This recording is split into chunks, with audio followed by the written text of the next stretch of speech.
Badanya Bajabanga, Dungada Jorodo Shora Jabang, Mizubana Dambajabaja de Shiro Jabaro, the Jabanga, Batayata, Omangata, the Baranga, the Parasanga, the Bode, Sova, Sherebo, Jaju Samba Samba Jamba, the Shiro Japaro, to Chamba Samola Labrajo.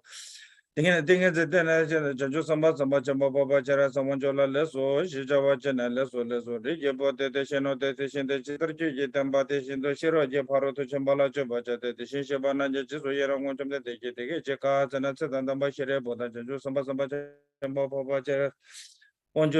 Tajeta de Bakuro, the Dalhadam and Alhama in the Desage Veggie, the Iran, the Chumden, the Jesumbala, Ngomba, to Taeta, Omakateka, the Paranga, the Parasanga, the Potes, so what Taeta, Omakateka, the Paranga, the Parasanga, the Potes.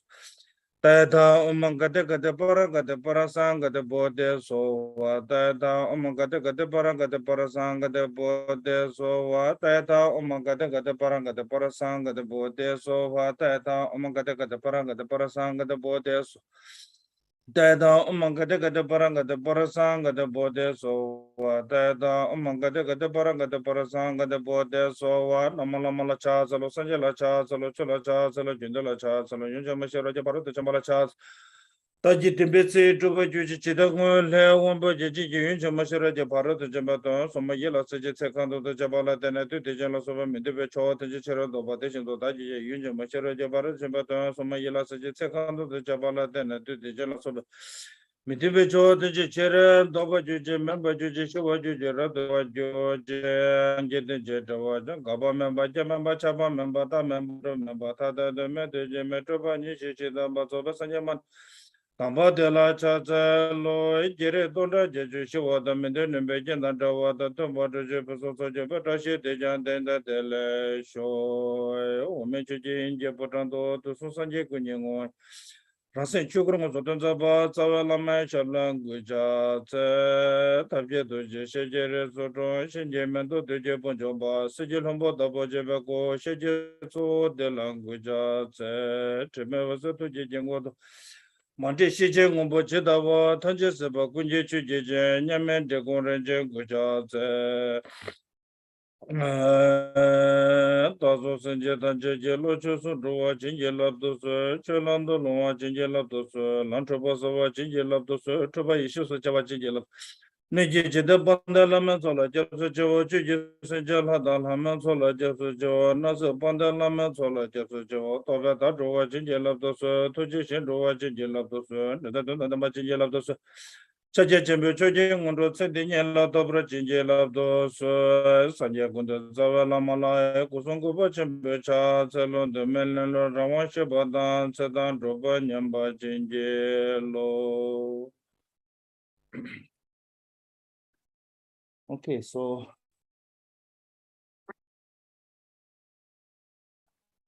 we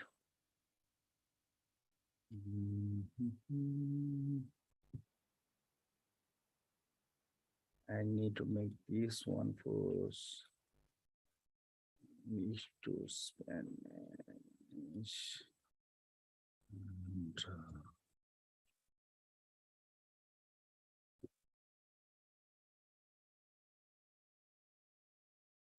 okay. Good morning. Good morning. We this I think our second day, yeah? Third. Third? Uh-huh. What did it 3 times? Yeah, they're teaching on this one. Wow. Okay. Yeah. So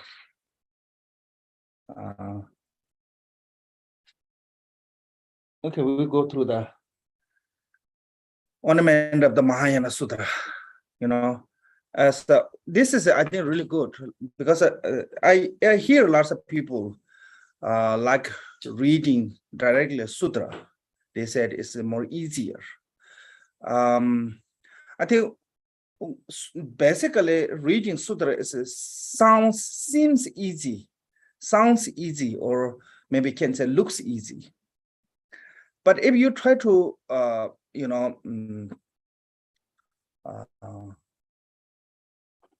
overview totally,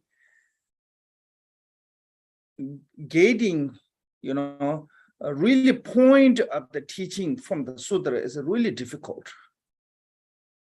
You know, when you're reading, seems like you understand. There's some meaning getting, you know, oh, this is, you know, seems much more easier than reading the commentary.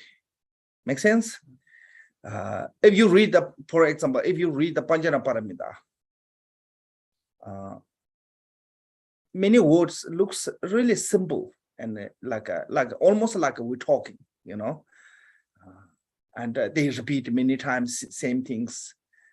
Then if you try to read the work from the Nagarjuna and work from the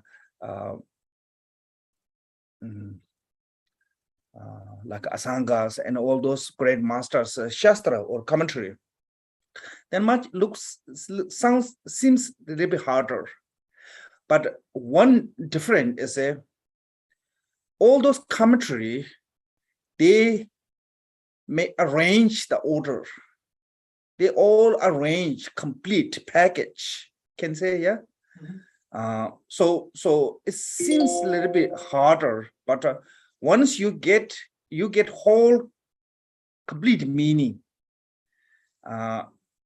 One is that one. Two is if you try to read the sutra, if you want to get complete meaning, you have to read many sutras to get there, because lots of those sutras not necessarily, you know, try to emphasize in the summarize of those all teachings. So I think that reason is a necessity. Make sense? So this is a ornament of the Mahayana Sutra, mean the basically talking about the commentary, try to make clear. It's not changing the meaning. Make sense? It's just like you're not changing that portion, even that portion, but you decorating the portion with ornament, you know, look better. So same way, you're not changing the of a meaning of teachings, you know, like depth of the meaning of teachings. It's not changing anything. No one can do that one, you know, which come from Buddhas, you know, everybody have to follow to the Buddha's teachings. There's no better knowledgeable than Buddha. Yeah. So, but certain things can change to the need for us degeneration beings, because Buddha's time, most of those disciples are really highly advanced wisdom beings. You know, for them, whatever Buddha teach, they remember, basically they remember everything what Buddha said. So that reason they can remember many pages, and by remembering them, they can, you know, understand the complete package. But for us, even one day teaching, remembering is really difficult. Yeah, even try to few pages, try to memorizing is take like many days. So that is that way. Now, because of we are degeneration beings, it's not easy for us to like a Buddhist time. So that way, I think if we try to study directly from the sutra, it's just a little bit difficult. I mean, yeah, try to bring a whole complete meaning of the text, like as a symbol, we chant every day Heart Sutra. But as I said, there's a lots of you know, have a what to say, chance to totally misunderstand or to not know at all anything, you know. So that is showing us is not that simple to try to understand directly from the sutra. So in India, there's only two people who have a capacity to can understand directly from the sutra to can write the commentary from sutra, as a Nagarjuna and Asanga. So in the Tibetan, we call them as a two Shinde Soji. It means the two master who start the path or for the chariot. So who chariot path starter. It means that somebody make the new road. Yeah. So only these two can directly commentary from the sutra. All other masters came in India, like hundreds of thousands of a great scholar came. They always follow to the Nagarjuna's or Asanga's work. Make sense? So that is showing us it's not easy as what we think, try to engaging directly from the sutra. So that reason those master necessity to have to write a commentary on the sutra is called the Shastra. So that way, even the Buddha Mitriya said, it's really important to have this kind of commentary. So it's like a really good-looking person adorned with the ornament. So good-looking one is the Buddha's teachings. Ornament is a commentary. Ornament make look better, but not change the meaning. So I think that reason we need this commentary.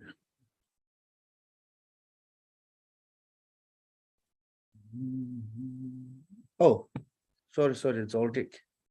I'm sorry, I didn't see I will make you co-host.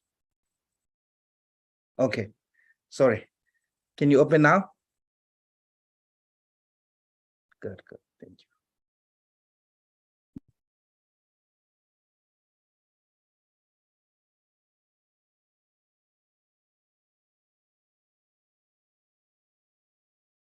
What happened, Ms. Ngok?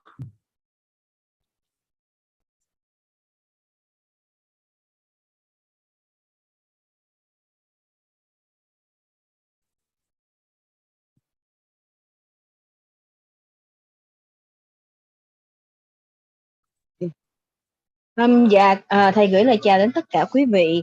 Và ngày hôm nay thì chúng ta sẽ tiếp tục với lại Đại thừa Trang Nghiêm Kinh Luận. Thì thông thường đối với lại tất cả mọi người khi mà nói về kinh điển thì mọi người cứ nghĩ rằng là đọc kinh thì đọc trực tiếp vào kinh điển thì rất là dễ, và là rất là dễ cho có vẻ như là dễ hiểu hơn cho chúng ta.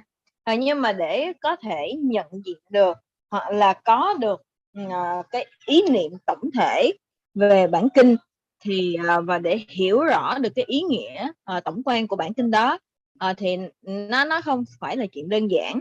Lấy ví dụ như khi mà chúng ta nói là để hiểu rõ về cái ý nghĩa của kinh Bát Nhã thì ví dụ như chúng ta thấy là nếu như mà chúng ta đọc về cái từ ngữ thì nó có thể là nó rất là đơn giản, nó cũng là những cái từ lặp đi lặp lại, hoặc là những cái từ chúng ta có thể thường sử dụng để nói ở trong cái đời sống hàng ngày, nhưng mà những cái từ ngữ đó để làm cho chúng ta hiểu được cái nội hàm, cái ý nghĩa của cái bản kinh thì không phải là đơn giản. Lấy ví dụ như chúng ta, nhưng mà đối với lại những cái từ ngữ từ các vị tổ như ngài Long Thọ hoặc là của các vị đạo sư khác mà viết ở trong những cái bản luận thì đôi khi chúng ta nhìn thấy nó có vẻ nó khó hiểu, nhưng mà thực ra đối với lại những cái bản luận là sắp xếp lại theo một cách trình tự và hoàn chỉnh để giúp cho chúng ta có thể hiểu rõ được cái ý nghĩa một cách toàn thiện.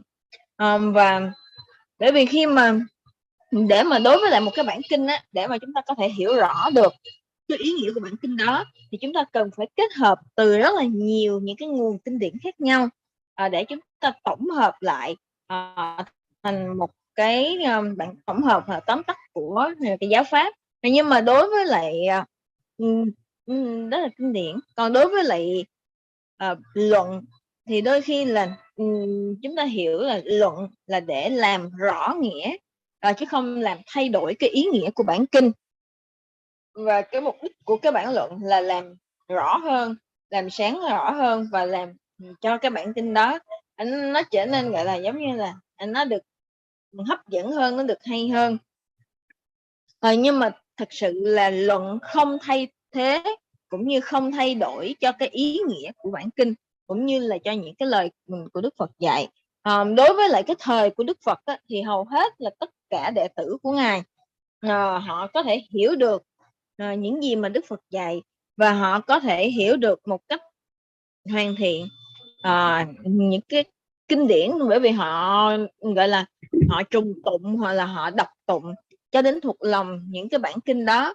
Còn đối với lại chúng ta thì bây giờ chỉ một vài trang thôi, chúng ta cũng không thể nào mà có thể gọi là thuộc lòng được cần để ngay lập tức, mà cần phải đến vài ba ngày để chúng ta mới có thể học thuộc lòng, rồi cũng như để nắm được một cái ý nghĩa của cái bản kinh hoặc của cái đoạn kinh. Cho nên vào cái thời này được gọi là cái thời mạt Pháp á, thì nó không có giống như là cái thời của Đức Phật nữa. Cho nên là đối với lại những kinh điển, đôi khi chúng ta không có thể nào cảm thấy dễ dàng, hay là thực sự nó rất là khó để cho chúng ta có thể hiểu được một cách hoàn thiện những cái ý nghĩa của bản kinh. Cho nên đôi khi nó sẽ gây ra những cái sự hiểu nhầm, hoặc là hiểu không đúng đắn về cái bản kinh đó. Cho nên nó không có đơn giản để cho chúng ta có thể hiểu một cách ngay lập tức, trực tiếp khi chúng ta đọc vào bản kinh. Và ở Ấn Độ thì chỉ có hai vị đạo sư, hai vị học giả lỗi lạc là ngài Long Thọ và ngài Vô Trước, hay còn gọi là ngài Nagarjuna và ngài Asanga. Thì đó chính là hai cái vị đạo sư mà có thể đọc trực tiếp vào kinh điển và hiểu được rõ ràng về kinh điển. Và sau đó thì họ bắt đầu họ viết những cái bản luận. Thì khi mà họ viết ra những bản luận như vậy thì giống như là hai cái người mà khai mở ra một cái con đường mới. Họ làm nên một cái lộ trình để chỉ có họ là cái người mà trực tiếp đọc vào kinh điển và hiểu được và viết ra những cái bản luận. Và sau đó thì các vị học giả cũng như các vị đạo sư khác bắt đầu đi theo cái con đường của ngài Long Thọ và ngài Vô Trước để tiếp tục để tạo nên những cái bản luận, làm tiếp những cái công việc của các vị, chứ không có đơn thuần như là chúng ta gọi là đọc và hiểu được kinh điển. Vì vậy ngài Di Lặc nói rằng cái điều quan trọng là chúng ta có được những cái bản luận đó, giống như là đối với lại kinh Phật thì nó đã là một cái điều rất là tốt đẹp, và chúng ta trang hoàng, chúng ta trang nghiêm nó, trang hoàng, đặt thêm những cái điểm xuyết, làm những cái giống như là chúng ta trang điểm thêm, tô điểm thêm để làm cho cái kinh Phật nó được đẹp hơn. Okay, so today we talk about the chapter which is I think chapter name is called the explanation of the establishing the greater vehicle as the Buddhist word. It means that even Mahayana is the Buddhist teaching too, because one point in India there are lots of people criticize, like Subodhu. Asanga's brother, younger brother, sent to the monastery to study Theravada monastery, Hinayana monastery. So when he was in the monastery, what he said was, Nagarjuna is a emanation of the Mara. Now my brother is following him too, and so sad that the Asanga went to 12 years in the retreat, tried to find the Samadhi. He didn't find the Samadhi and just wrote the meaningless text, So that kind of criticism coming from even his own brother, Vasubodhu, at the earlier. So that is that way. At that time there was this kind of circumstance, environment, that many Hinayana, they don't believe the Mahayana is the truly Buddha's teachings. So that reason, Buddha Mitriya had to write this first chapter is make sure that explain that Mahayana is Buddha's teaching too. So lots of time, this we stop actually verse this 10. We finish verse 10, but I want to just reflect on the verse 10 is wise one, beginning lesson, then reflect, then meditate. Through that too, reach the noble path to reach. This would basically said. So this is how order, to follow to the any kind of teachings. Without any following with this way and just try to criticize it as not good. And one thing is, two things also, if you really truly want to get into the Dharma, this is how to order, called the three wisdoms: hearing, contemplate, meditation.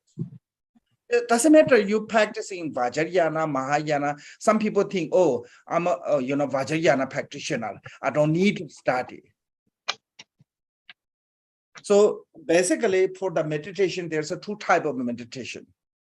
One is called the analytical meditations. Another one is stabilized meditations. Stabilized meditation is through the Vajrayana, the Guru's instruction. And analytical meditation is through the studying, but both have to have each other support. Even the stabilized meditation, you have to study under the Guru's guidance. Without any understanding, no one let you meditate. All the authentic Guru never let you go to retreat without any kind of knowledge, without any kind of understanding. Make sense? Whatever you're doing, you have to know what you're doing. Even you don't become a scholar, it's okay, but you have to know that your field. Like if you're doing the Ngonto, you have to know what is Ngonto mean, what is the four training of the mind mean, what is the refuge mean, what is Vajrasattva mean, Without the knowing any of this, just go there and you waste your time. Sometimes we have this kind of, people. One time, actually, he was a kind of older monk, and he said he finished the fivefold path of the Mahamudra. And I said, what is the fivefold path? He said, I don't remember. He doesn't remember the name of the fivefold path, but he said he finished practice. So how it possible? I don't know. But this is a wise way. Wise one means that if you are really smart enough, you should follow this way. Hearing, contemplate, and meditation. That is I think this is for us. Not just doesn't matter. So same things here also saying is if you are wise enough, don't just reject. First study and try to contemplate. If through your study, your own way, study or contemplate, if that does not make sense, then you can reject. Because these days, we don't have this problem of the Hinayana, Mahayana contradiction. Yeah, what call this? Conflict. We don't have, but we have a conflict with a guru to guru, center to center, lineage to lineage. True, that is true. We have to face the challenge. We have that problem. So that is not nice. If you criticizing to the Dharma, the Chami Ragasa said in the Sukhavati Pure Land. Oh, no. Chami Ragasa in the Sukhavati Pure Land said it's worse than killing to the three realms being. So criticizing to the Bodhisattva. Okay. And Asanga said, the Buddha Mitriya said, I think maybe in this text or one text said, there's no liberation to person who criticizes to the Dharma. So we are creating to the heavy negative karma by being biased. You think you are serving to your lineage, but actually you harm your own future by criticizing to the guru, other guru, by criticizing to other lineage. So truth is we have this problem right now. How this problem is because everything have to do with the ownership. Make sense? I heard some center, they don't want to go to their sangha to listen to the other lamas' teachings. This is really negative. So you have to, you have to make your own decision. How to make your own decision is by hearing, contemplate, meditation. If from there to you find something wrong with the person's teaching, with the lineage teaching, with that, then you can reject. You have 100% right to do that word. But without knowing anything, try to rejecting or criticize, you have no right to do that. Make sense? So I think this have to be, every day our life with circumstance. We have to try to understand this way.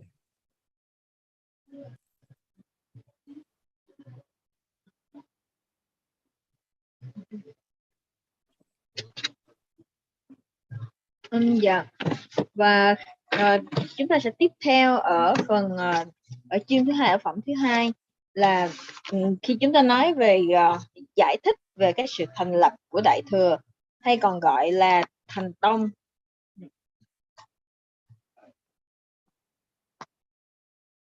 Và khi mà chúng ta nói về thành tông, có nghĩa là thành lập của Đại Thừa, thì Đại Thừa cũng là do Đức Phật giảng thuyết.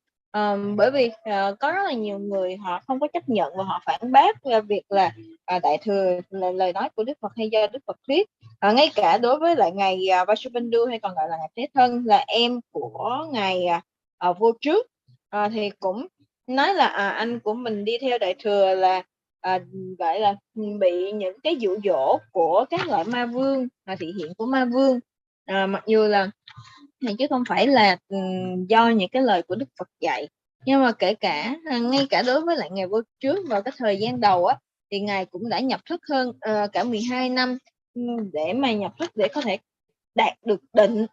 Nhưng mà ngài cũng không có đạt được định vào cái thời gian đó, và ngay cả đối với lại những cái điều mà ngài viết ra, ngài cũng cảm thấy là nó không có phù hợp, nó cũng chưa có được đúng đắn, cho nên là sau đó thì chỉ đến khi mà ngài đạt được cái sự có được cái sự thông tuệ, có thể đạt được cái sự định, thì ngài mới bắt đầu ngài đi vào cái con đường để có thể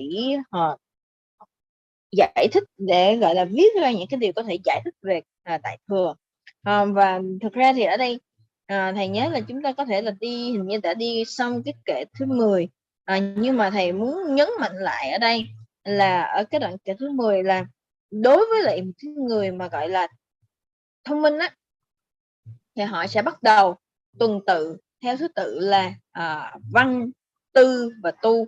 Có nghĩa là khi mà họ trước tiên là họ bất cứ một cái loại giáo pháp nào, thì cái điều quan trọng là bắt đầu với cái việc lắng nghe, sau đó là cái việc tư duy. Và nếu như mà chúng ta tư duy và chúng ta suy nghĩ, chúng ta cảm thấy là cái điều đó nó phù hợp, cái điều đó nó đúng đắn, thì chúng ta bắt đầu chúng ta đi vào, chúng ta ứng dụng để chúng ta thực hành. Và bởi vì tất cả những cái điều này là những cái điều mà đưa chúng ta đi vào cái giáo pháp. Thông thường là chúng ta hay gọi là tam vô lậu học, hay là chúng ta gọi là đi theo cái trình tự là chúng ta phải lắng nghe, chúng ta phải tư duy, rồi chúng ta đi vào thực hành. Cho dù là Kim Cương Thừa cũng như vậy. Một số người nói là tôi đã ở cái cấp độ là gọi là Kim Cương Thừa thì không có cần phải gọi là đi theo cái trình tự đó, chỉ cần gọi là đi vào thực hành là được. Nhưng mà thật sự thì không phải như thế. Cái gì cũng bắt đầu với cái việc là lắng nghe và học hỏi. Bởi vì ngay cả để mà chúng ta có thể thực hành được Kim Cương Thừa thì chúng ta cũng vẫn phải nhờ cái sự chỉ dẫn, nhờ những cái lời giảng huấn, những cái lời giáo huấn của bậc đạo sư, thì sau đó chúng ta mới suy nghĩ, chúng ta tư duy để chúng ta hiểu cái lời dạy đó, rồi chúng ta mới ứng dụng đi vào thực hành. Chứ không phải là nếu như mà chúng ta nói là Kim Cương Thừa là đi vào chỉ là thực hành hoặc là đi vào thực hành, thì như vậy là không đúng. Bởi vì chúng ta vẫn phải bắt đầu với lại những cái lời khuyên, những cái lời chỉ dẫn của đạo sư. Và bất cứ những cái điều gì chúng ta làm, chúng ta phải biết là chúng ta đang làm gì. Cũng giống như là khi mà chúng ta nói là chúng ta thực hành ngôn rô, thì trước tiên chúng ta phải hiểu ý nghĩa ngôn rô đó là gì. Rồi khi mà chúng ta thực hành, ví dụ như lễ lạy hoặc là chúng ta thực hành tất cả các pháp, chúng ta phải hiểu cái ý nghĩa của việc mà chúng ta thực hành pháp đó, thực hành tâm Bồ Đề là như thế nào, ý nghĩa của tâm Bồ Đề là gì. Thì để chúng ta hiểu được cái ý nghĩa thì chúng ta mới có thể suy nghĩ, chúng ta mới đi vào thực hành. thì như vậy nó mới phù hợp đúng đắn. Thầy kể cái ví dụ là có một cái vị tăng cũng lớn tuổi tu viện, thì nói là nhập thất rất là lâu, nhưng mà khi mà đi ra hỏi là như vậy ngũ đạo là gì thì vị này nói là không nhớ. Thì nếu như mà nói như vậy thì cái việc mà gọi là nhập thất để mà gọi là chiêm nghiệm để mà thực hành, mà trong khi 5 cái con đường cái ngũ đạo đó lại không có hiểu được, không có nắm được, thì như vậy nhập thất, chúng ta nhập thất để chúng ta quán chiếu cái điều gì, rồi làm sao chúng ta hiểu rõ để mà chúng ta thực hành. Cho nên đối với lại cái người mà gọi là có trí hoặc là người thông minh thì họ sẽ phải biết là đi theo cái con đường để mà đi tuần tự theo thứ tự, là chúng ta phải lắng nghe, chúng ta phải học hỏi, chúng ta phải hiểu, rồi sau đó chúng ta suy tư để hiểu được cái ý nghĩa, và sau đó chúng ta mới đi vào cái con đường thực hành, chứ không phải là chúng ta gọi là từ chối những cái điều này, từ chối cái việc mà học hỏi đó. Thì như vậy là thông qua cái việc mà chúng ta đi theo tuần tự như vậy thì chúng ta đạt được ở hai khía cạnh, là thứ nhất là chúng ta đạt được cái giáo pháp, và thứ hai là khi mà chúng ta đi theo tuần tự như thế thì chúng ta có được sinh khởi được cái trí tuệ. Và bởi vì đối với một số người thì họ nghĩ rằng là tôi tự học rồi tôi tự thực hành, như vậy nó không có phù hợp lắm. Bởi vì nếu như mà liệu chúng ta tự học tự thực hành, liệu những cái điều mà chúng ta học nó có đúng hay không, hay nó là tà kiến. Rồi ngay cả đối với lại ở trong Hinayana và Đại Thừa thì thông thường đôi khi nó cũng có một số những cái mâu thuẫn, mà một số những cái tranh cãi, là ví dụ như giữa bậc đạo sư với bậc đạo sư, rồi giữa dòng truyền thừa này dòng truyền thừa kia, rồi nói chung là có rất là nhiều những cái vấn đề. Nhưng mà nếu chúng ta gọi là chúng ta phê phán hoặc chúng ta phê bình về giáo pháp thì cái điều đó là không đúng. Bởi vì cũng giống như một số vị thì lại phê phán là nói là về cả trình độ, hoặc là nói là thông thường là tất cả các vị là sau khi mà thực hành cái mục tiêu là để đạt được đến cõi tịnh độ, nhưng mà những cái vị khác họ lại phê phán, họ phê bình đối với lại bậc Bồ Tát là coi như là cái hạnh những cái vị Bồ Tát đó tu thì là không có đúng với của Đức Phật, bởi vì họ không chịu rời bỏ luân hồi. Nhưng mà đối với lại ngay cả ngài Asanga thì ngài cũng nói rằng là không có cái sự giải thoát đối với lại những cái người nào mà phê phán hoặc là phê bình hoặc chỉ trích về giáo pháp. Cho nên hiện giờ thì chúng ta thấy là chúng ta cần lưu ý là đôi khi chúng ta gặp phải những cái tình huống hay gặp phải những cái điều này, những cái vấn đề này ở trong cái thời đại ngày nay. Hầu hết là ví dụ như một số thì lại nghĩ rằng là tôi là giống như là thuộc cái quyền gọi là sở hữu, không có muốn cho đệ tử của mình, hay không có muốn cho những cái người mà ở cái nơi trung tâm của mình lại đi qua cái trung tâm khác để mà nghe pháp. Cho nên nếu như mà là như vậy thì cái điều đó nó cũng không có gọi là phù hợp hoặc là không là đúng đắn, bởi vì mỗi người đều có thể tự quyết định, họ đến, họ lắng nghe và họ chiêm nghiệm, họ suy tư. Nếu cái điều đó nó không đúng với giáo pháp của Đức Phật, không đúng lời dạy của Đức Phật, thì chúng ta có quyền từ chối, chúng ta không tiếp nhận những cái điều đó, những cái lời dạy đó. Nhưng nếu như nó đúng thì chúng ta không có quyền để mà chúng ta từ chối cái giáo pháp của Đức Phật. Yes, Kamala. Okay, so now here for those 4 reasons, sometimes people have this kind of rejecting to the Dharma generally, and particularly in the Mahayana. First said, I do not understand it. Last time we said, oh, this is really difficult to understand. Yeah, so that way maybe not true. And it says, such profound the Buddha cannot be known. Why should be profound be beyond the scope of intellectual? Why will those who realize the profound meaning to be liberated? So these 4 questions can say doubt. Because of these 4 reasons, sometimes people say, as a Mahayana is not really Buddha's teachings. So first one is it's not a reason to reject to something that is we don't understand. Lots of we don't understand. It doesn't mean that you have to reject that one. This is like a blind one saying the sun is not exist because I cannot see.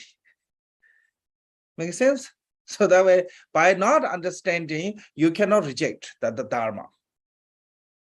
Okay, one that's it. And the second one is saying something is Buddha cannot be, since we don't understand, there is no such things that Buddha can understand, because there's nothing to can understand. Sometimes we have that kind of question may come, such profound Buddha cannot be known. That's not true. We are obscured by the 3 different type of obscurations: karmic obscuration, obscuration of the liberation, obscuration of the omniscience. Buddha is free from those 3 obscurations. Yeah. So even sun is there. We have a thick wall between you and sun. Because of that thick wall, you have no access to light. Like we are in the basement or somewhere, deep ground. If you're underground house or room, you cannot tell day or night because totally obscure. Also nighttime, our nighttime, sun is not gone, bright is not gone, but between the sun and light and us, earth comes. So that way, totally become dark. Make sense? But Buddha is a totally bright light. So that reason you cannot say that one. Then third one is why should we perform beyond the scope of intelligence?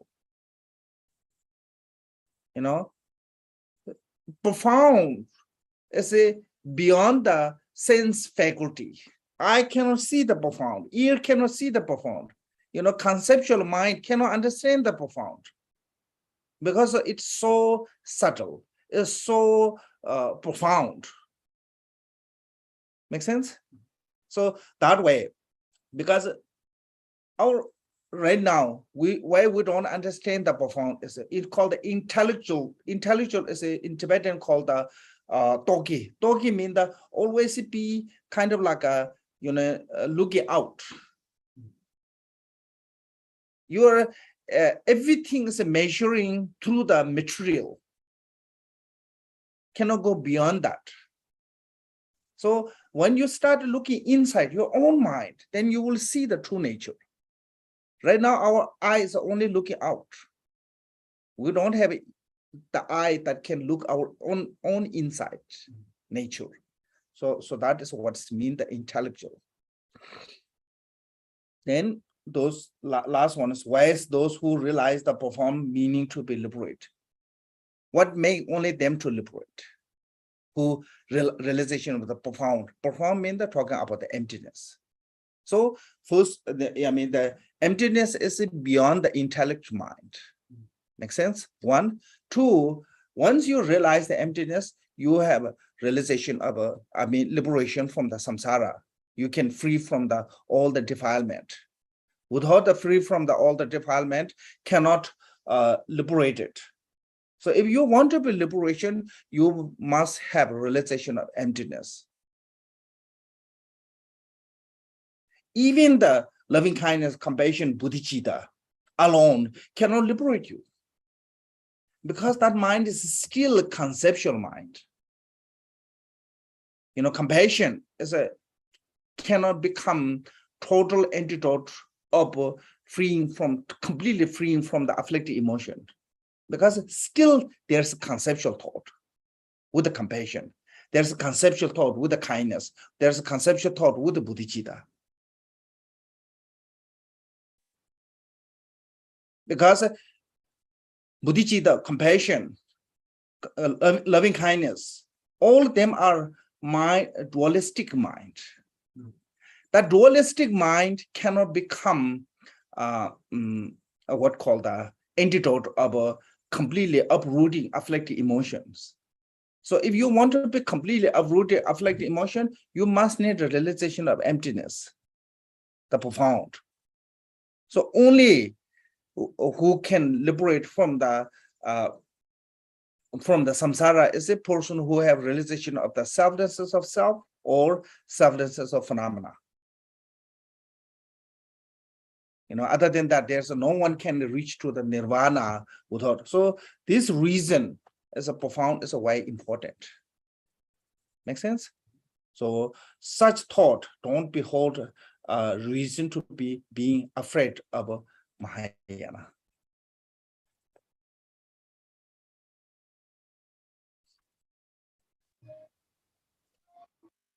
Dạ, và tiếp theo thì khi mà thông thường á thì đối với lại chúng ta thì hầu hết á, là người ta thường gọi là từ chối những cái giáo pháp, hay gọi là họ từ chối cái pháp đại thừa là bởi vì họ nói là nó cao quá, rất là khó hiểu, hoặc là mọi người cũng có thể nói là họ từ chối là bởi vì họ không thể hiểu được. Nhưng mà cái vấn đề gọi là không hiểu được không phải là cái việc mà không hiểu thì không nên là cái lý do để từ chối. Cũng giống như là cái người mù á thì họ nói là mặt trời không có tồn tại tại vì họ không có thấy được cái điều đó. Thì như vậy, nhưng mà đối với chúng ta đều biết là mặt trời nó vẫn hiện đó, chứ không phải là bởi vì chúng ta không thấy thì nghĩa là không có. Và như vậy thì không có cái gì mà Đức Phật không thể không biết được. Nhưng mà thường thì chúng ta có hai loại là phiền não chướng và sở chi chướng. Thì đó là hai cái chướng ngại của chúng ta. Để mà giống như là khi mà chúng ta đang ở dưới hầm á thì chúng ta không biết được ở trên đầu của mình là ngày hay là đêm, bởi vì khi mà chúng ta ở dưới thì chúng ta đâu có thấy được mặt trời, cho nên là chúng ta làm sao biết được là ở trên nó như thế nào. Cũng giống như là cái mặt trời thì nó tồn tại ở đó, cái hành tinh của hệ mặt trời nó vẫn tồn tại ở đó, và chúng ta ở trên cái trái đất này thì mặt trời nó vẫn tồn tại, nhưng mà chúng ta lại phân chia ra là lúc này chúng ta thấy được mặt trời thì chúng ta gọi nó là ban ngày, rồi khi nào mà chúng ta không thấy được mặt trời thì chúng ta gọi nó là ban đêm. Nhưng mà bản chất của cái mặt trời nó vẫn tồn tại ở đó, nó không có thay đổi. Nhưng mà chỉ là vì cái vấn đề là của trái đất nó xoay, cho nên là chúng ta có lúc chúng ta thấy được, có lúc chúng ta không thấy được.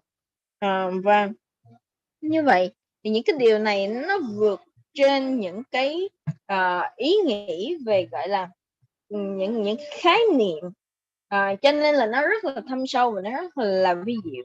Cho nên là nếu như mà chúng ta nói là những cái điều, tất cả mọi thứ đều được đo đạc, đều được tính toán bằng vật chất, thì điều đó nó vẫn nằm trong cái phạm vi gọi là những cái tâm thức mà luôn luôn gắn đặt, hoặc là những cái tâm thức mà về khái niệm. Thường thì mắt của chúng ta hay nhìn ra ngoài, nhìn ra về phía bên ngoài nhiều hơn so với lại cái việc là chúng ta nhìn quay ngược lại, chúng ta nhìn vào bên trong của cái nội tâm của mình. Và cũng như vậy thì khi mà chúng ta nói về tánh không hay là không tánh thì nó vượt trên những cái gì mà chúng ta có thể gọi là dùng cái vật chất để có thể đo lường, hay là dùng những cái vật chất hoặc là tất cả mọi thứ để có thể thấu hiểu được. Và nếu như mà chúng ta có thể chuyên ngộ, chúng ta có thể nhận diện, chúng ta có thể chứng ngộ được tánh không, thì chúng ta có thể thấy được rằng là những cái phiền não chướng và chi chướng của chúng ta nó sẽ dần dần nó được điều phục. Và cũng giống như là để mà chúng ta đạt được cái sự giác ngộ thì chúng ta cần phải có được tánh không. Bởi vì nếu như mà chỉ có tâm Bồ Đề, riêng một mình tâm Bồ Đề thôi thì không thể nào mà giúp cho chúng ta có thể đạt được cái sự chứng ngộ, hoặc là giúp cho chúng ta có thể đạt được cái sự giải thoát. Bởi vì cái tâm Bồ Đề đó nó cũng chỉ là làm cho chúng ta suy nghĩ là chúng ta có cái tâm Bồ Đề, chúng ta có cái tình thương yêu, chúng ta vẫn có, nhưng mà tất cả những cái điều đó thì nó cũng chỉ là những cái ý nghĩ mà thuộc về khái niệm, chứ nó không có thể nào mà vượt ra khỏi cái ý nghĩ nhị nguyên. Và tương tự như vậy đối với lại cái việc mà để chúng ta có thể thoát ra khỏi luân hồi thì chúng ta cần phải hiểu được về nhân vô ngã và pháp vô ngã. Thì khi mà chúng ta có thể hiểu rõ được hai cái đề mục này thì như vậy thì chúng ta sẽ đi sâu về, chúng ta có thể hiểu sâu được về cái ý nghĩa của giải thoát. Và khi chúng ta hiểu được cái nghĩa của giải thoát thì chúng ta sẽ không có gì để gọi là cảm thấy sợ hãi đối với đại thừa cả. Okay, now here, also basically saying it's not reason to rejecting to the Mahayana teaching because you have lack of interest, or can say your lack of what called I think interest is good. So then here the answer is the fact that who lowly aspiration and of a very base propensity, Yes. who keep base friend for constant company and have no interest in the Dharma that perfectly explained. This extensive and profound is a proof to be its superiority. So sometimes it's really difficult to have this kind of a superiority to get interested or devotion to that kind of Dharma because of these conditions. First said lowly aspiration. Lowly aspiration means that like our, we always put a small goal. People always said if you want to achieve the big, then you have to put the big goal. So we put a small goal, so that way they never reach to the big realization. Make sense? So I mean, need a great aspiration. That one. And second one is said very base propensity.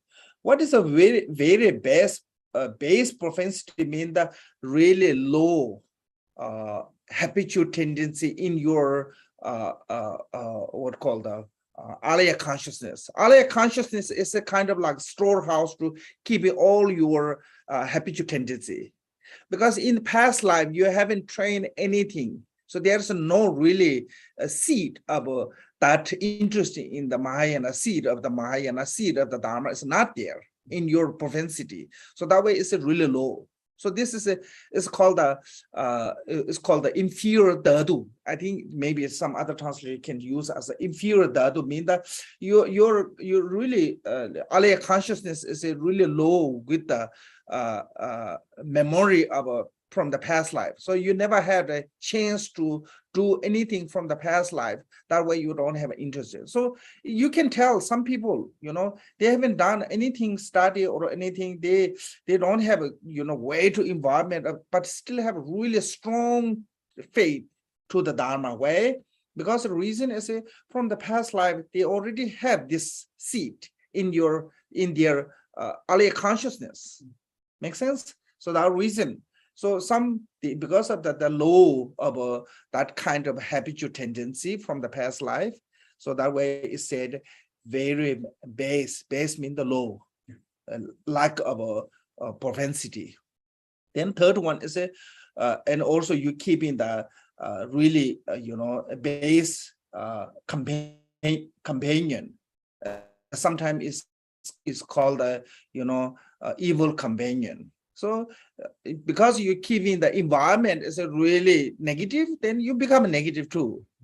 Even you have from the past life, you have that kind of seed, but that seed can be destroyed by this companion. So you have to be careful what kind of companion you're keeping. Yeah. So in Tibetan we say it's just piece of wood. Okay, piece of wood. It's not poison. It's not medicine. But if you leave that piece of wood in the sandalwood jungle, and over time, you can smell the sandalwood smell from that piece of wood. That piece of wood is becoming like a sandalwood. You will smell the sandalwood from that piece of wood. Also, same time, if you leave that piece of wood with a poisonous tree, and over time, it become a poison.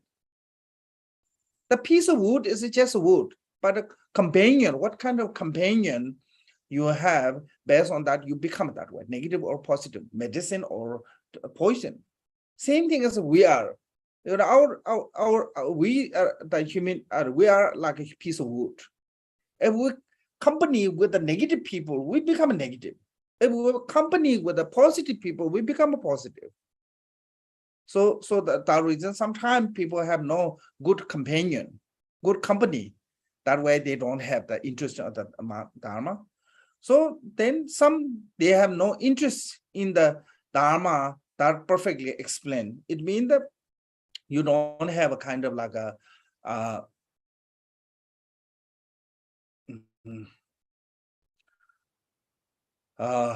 through the someone's support of the wisdom to reach to the interest. Make sense? So I mean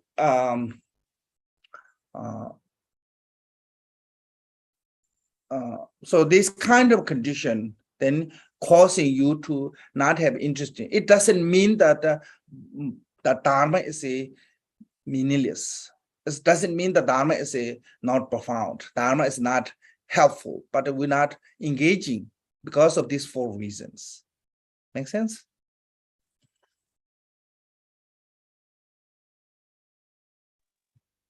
Dạ, và cái đoạn kể tiếp theo á, là và nhất là do cái sự mà tín tâm của mình nó còn giới hạn, nó còn thấp kém, rồi về những cái giới mà của chúng ta, rồi những cái người mà bạn đồng hành của chúng ta, những cái người mà gọi là người đạo hữu á, thì thực ra là đôi khi kể cả những cái người bạn hoặc là đối với chúng ta không có được những cái sự hứng thú hoặc là không có cái sự mà mong muốn mong cầu đối với lại giáo pháp, thì tất cả những cái điều này khi mà đã không có cái sự mong cầu, không có cái sự hứng thú đối với giáo pháp, thì khi mà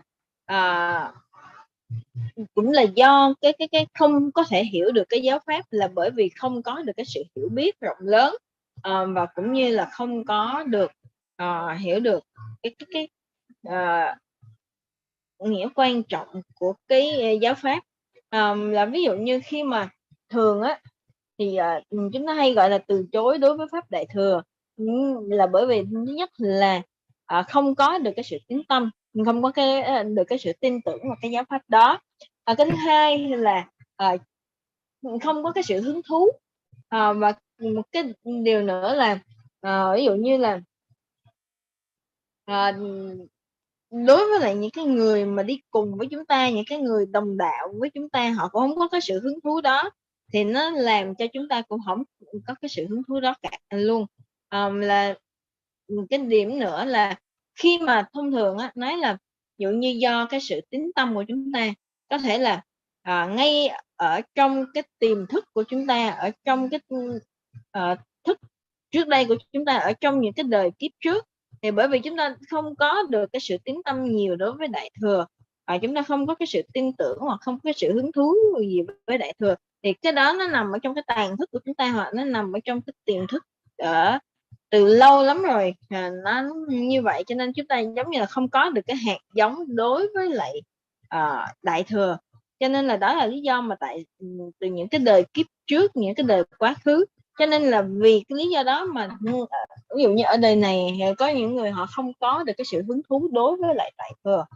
Rồi đối với lại những cái người bạn đi cùng với họ, là những cái người mà đồng hành, những người đạo hữu, thì bởi vì khi mà họ không có được cái sự hứng thú, những người bạn của họ cũng không có cái sự hứng thú, thì như vậy thì ngay cả những cái người bạn mà giống như là tạo cho chúng ta một cái môi trường, thì ví dụ như nếu như mà chúng ta cảm thấy là chúng ta ở cái môi trường xung quanh của chúng ta nó là cái môi trường tốt, thì chúng ta có được những cái điều, những cái tác động, những cái ảnh hưởng từ cái môi trường tốt đó.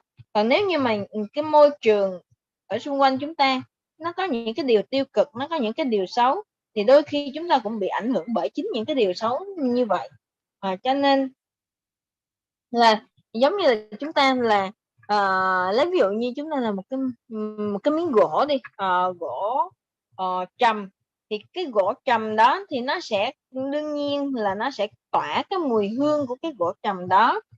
Còn nếu như mà chúng ta làm một cái điều gì đó hoặc là một cái cây gỗ mà nó có chứa cái chất độc, thì như vậy thì nó cũng sẽ gây ra những cái tác hại bởi vì cái chất độc của nó. Cho nên đối với chúng ta, nếu như mà chúng ta có thể là đó là một cái loại thuốc, đó là một cái loại cây thuốc, hay đó sẽ trở nên cái chất độc, thì chúng ta ví dụ như chúng ta là một cái loại gỗ, thì nếu như mà chúng ta là ở trong cái môi trường tốt, hoặc chúng ta được thấm nhuần, hoặc là chúng ta đạt được những cái điều mà gọi là tích cực, hoặc là những cái điều tốt lành, thì như vậy thì cái bản thân của chúng ta giống như là nó được thấm nhuần những cái điều tốt lành, những cái điều tốt đẹp đó. Cho nên là cái miếng gỗ của chúng ta sẽ trở nên là tốt đẹp. Còn nếu như mà cái miếng gỗ đó mà nó thấm những cái chất độc, thì như vậy cái miếng gỗ đó nó sẽ trở nên là đầy những cái chất độc. Như vậy thì nếu như mà chúng ta là những cái người mà bị tác động, bị ảnh hưởng bởi những cái điều tiêu cực liên tục, thì rồi chúng ta cũng bởi những cái người bạn của chúng ta, thì như vậy thì càng ngày chúng ta càng trở nên tiêu cực hơn nữa. Thì như vậy thì cái điều mà chúng ta nếu mà những người bạn họ không có cái hứng thú đối với Đại Thừa, thì nó cũng sẽ dần dần tác động đến làm cho chúng ta không có còn cái sự hứng thú nữa. Như vậy thì tất cả những cái điều này nó đều là do cái điều kiện mà của chúng ta, thì nó mới gây nên cái việc là liệu chúng ta có cái hứng thú, có cái sự quan tâm đến với Đại Thừa hay không. Okay, now here's adhering. Yeah, adhering means the following, same. To adhering what they have heard, they gain some discernment, and despise anything else they hear, ignore of the rest of those boundless of various subjects. How could they ever be certain? So this one is it. What it means, the certain beings, they heard some little bit, and they think, oh, this is authentic. Now the rest is an old mistake. They're ignoring. So I think one thing is that we can say, people who criticizing through the other lineage or other guru or other dharma as a ignorant one. When you really truly understand the dharma, you will not going to criticize that one. You know, that discriminating the lineage, discriminating the dharma, discriminating the teacher, as a ignorant one will do that one. This is saying this way. You heard a little bit, then rejecting all the rests. So you deceiving yourself. So this is what happened to the Vasubandhu too. So first he was in the monastery, the Theravada monastery. So he totally against with the Mahayana. Even as earlier I said, he said Nagarjuna is a emanation from the Mara. You know. But then one day, Vasubandhu really planned this one, and he sent one of his few of his students read the Mahayana Sutra near Asanga sent. Asanga sent some of his students read the Mahayana Sutra near Vasubandhu's residence. Then when Vasubandhu was hearing the meaning of the Mahayana Sutra, then he thought, actually Mahayana is not that bad. You know, then he had a doubt. Then finally he went to see his brother. First he was really, rejecting his brother. Totally, he thought he's a totally lost man, mad. So then he hearing all the meaning, because Vasubandhu is a really intelligent. He's a really scholar. So when he hearing, then he has, wow, Mahayana is not bad. Then he went to see his brother, and they have a discussion. When they have a discussion, Vasubandhu is so sharp because he had been 500 lifetime scholar, Pentita. So every time he give answer short, quick.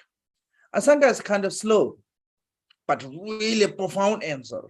So Vasubandhu asked, how come you give slowly answer?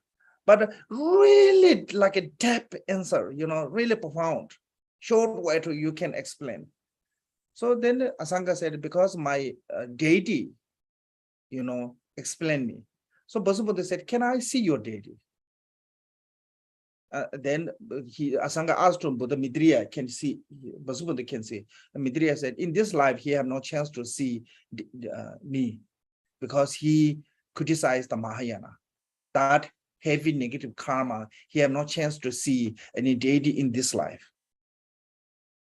But that is showing us before hearing the Mahayana Sutra, Basubuddha think Mahayana is totally not, yeah.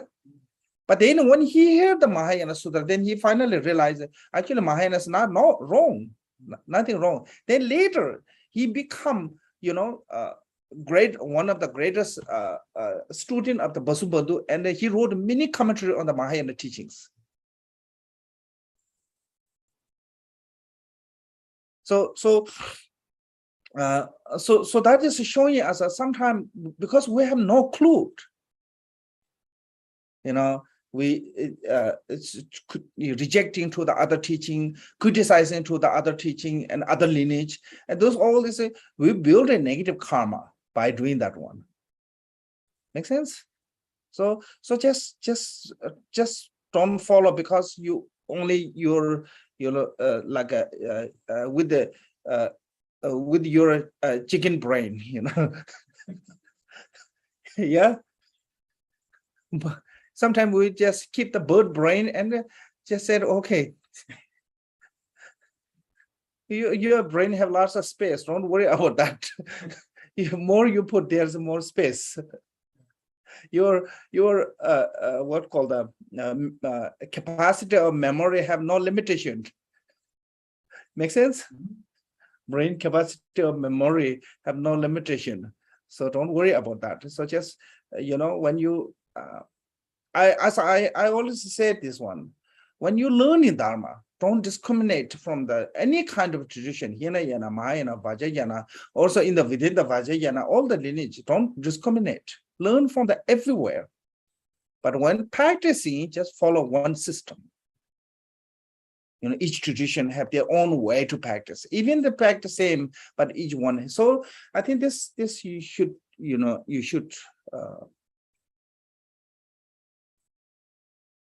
okay.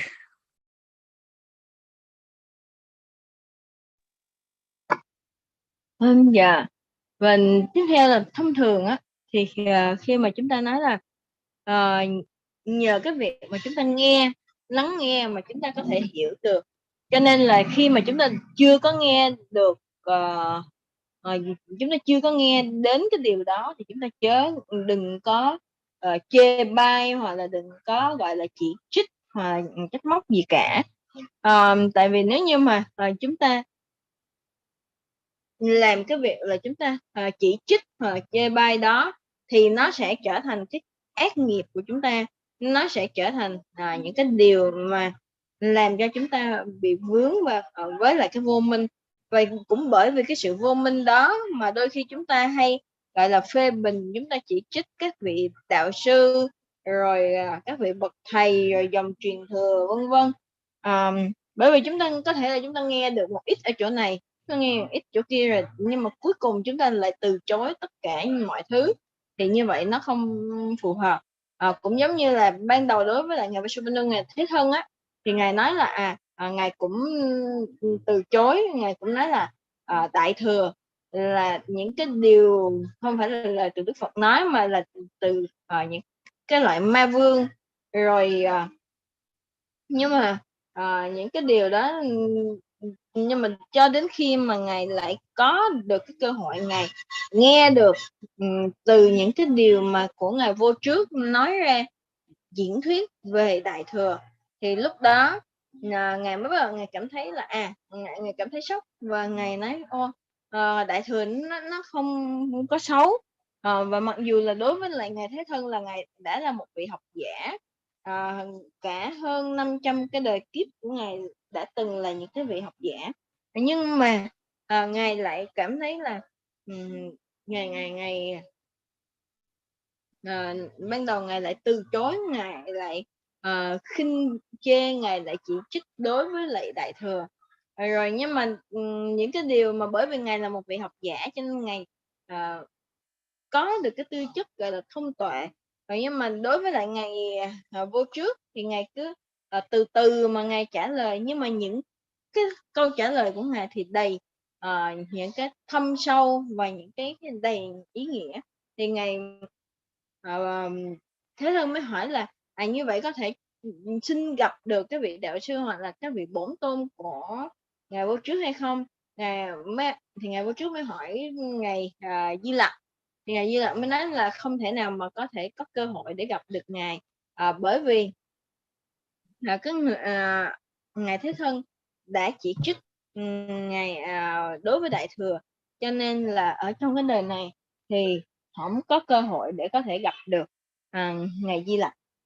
Do đó đối với lại ngài như vậy, nhưng mà đối với lại ngài Thế Thân thì sau này sau khi mà ngài đã hiểu được thì về Đại Thừa thì ngài lại chuyển hướng ngài đi theo về Đại Thừa, và ngài cũng chính là một trong những cái người mà viết rất là nhiều những cái bản chú giải, bản luận cũng như bản kinh liên quan đến Đại Thừa.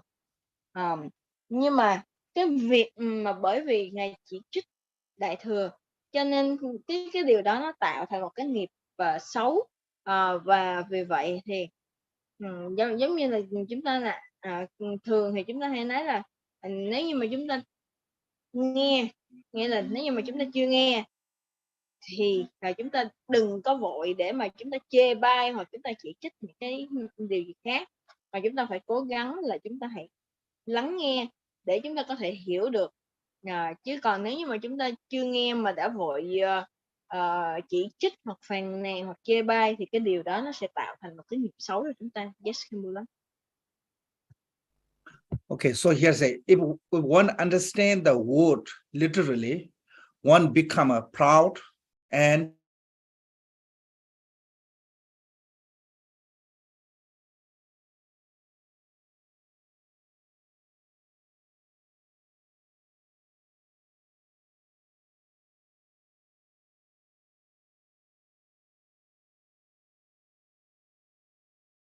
Hello, I cannot hear you.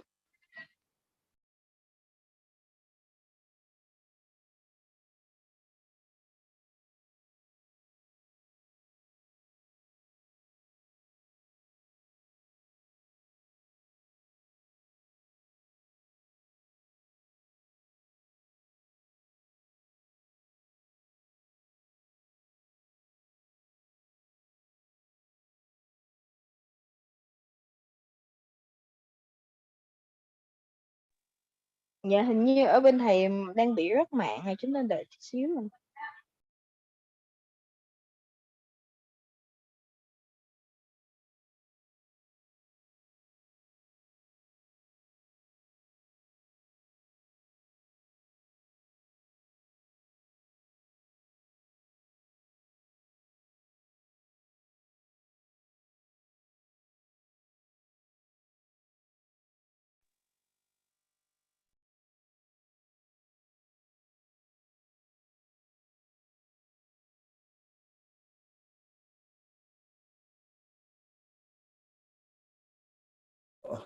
you decline by your own wisdom by believing that way, but just thinking, oh, emptiness means that nothing. Yeah, then you thought, oh, understand. Then that's what it means proud. Then you rejecting the excellent word as a whole. It means that you really don't understand the true meaning. One will be destroyed, obscured by the anger toward to the Dharma. Then said, that's not really good word, empty. It's a really nihilism. Then this and that, criticizing. Then you get upset. So this is then you create actually negative. First, think that think as a literally the word of emptiness. Think as a literally. Then you thought you understood. It means that you decline your own wisdom. Second, because of that meaning, you think, oh, this is a really wrong view, nihilism. Make sense? Then you getting upsetness from that. So there's two things happen. One, decline your own wisdom. Two, you're creating the negative karma by getting angry toward to something that you don't understand, but you thought you understood.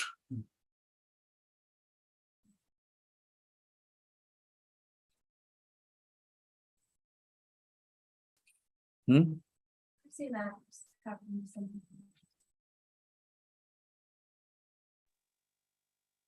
Dạ và tiếp theo là khi mà chúng ta dùng là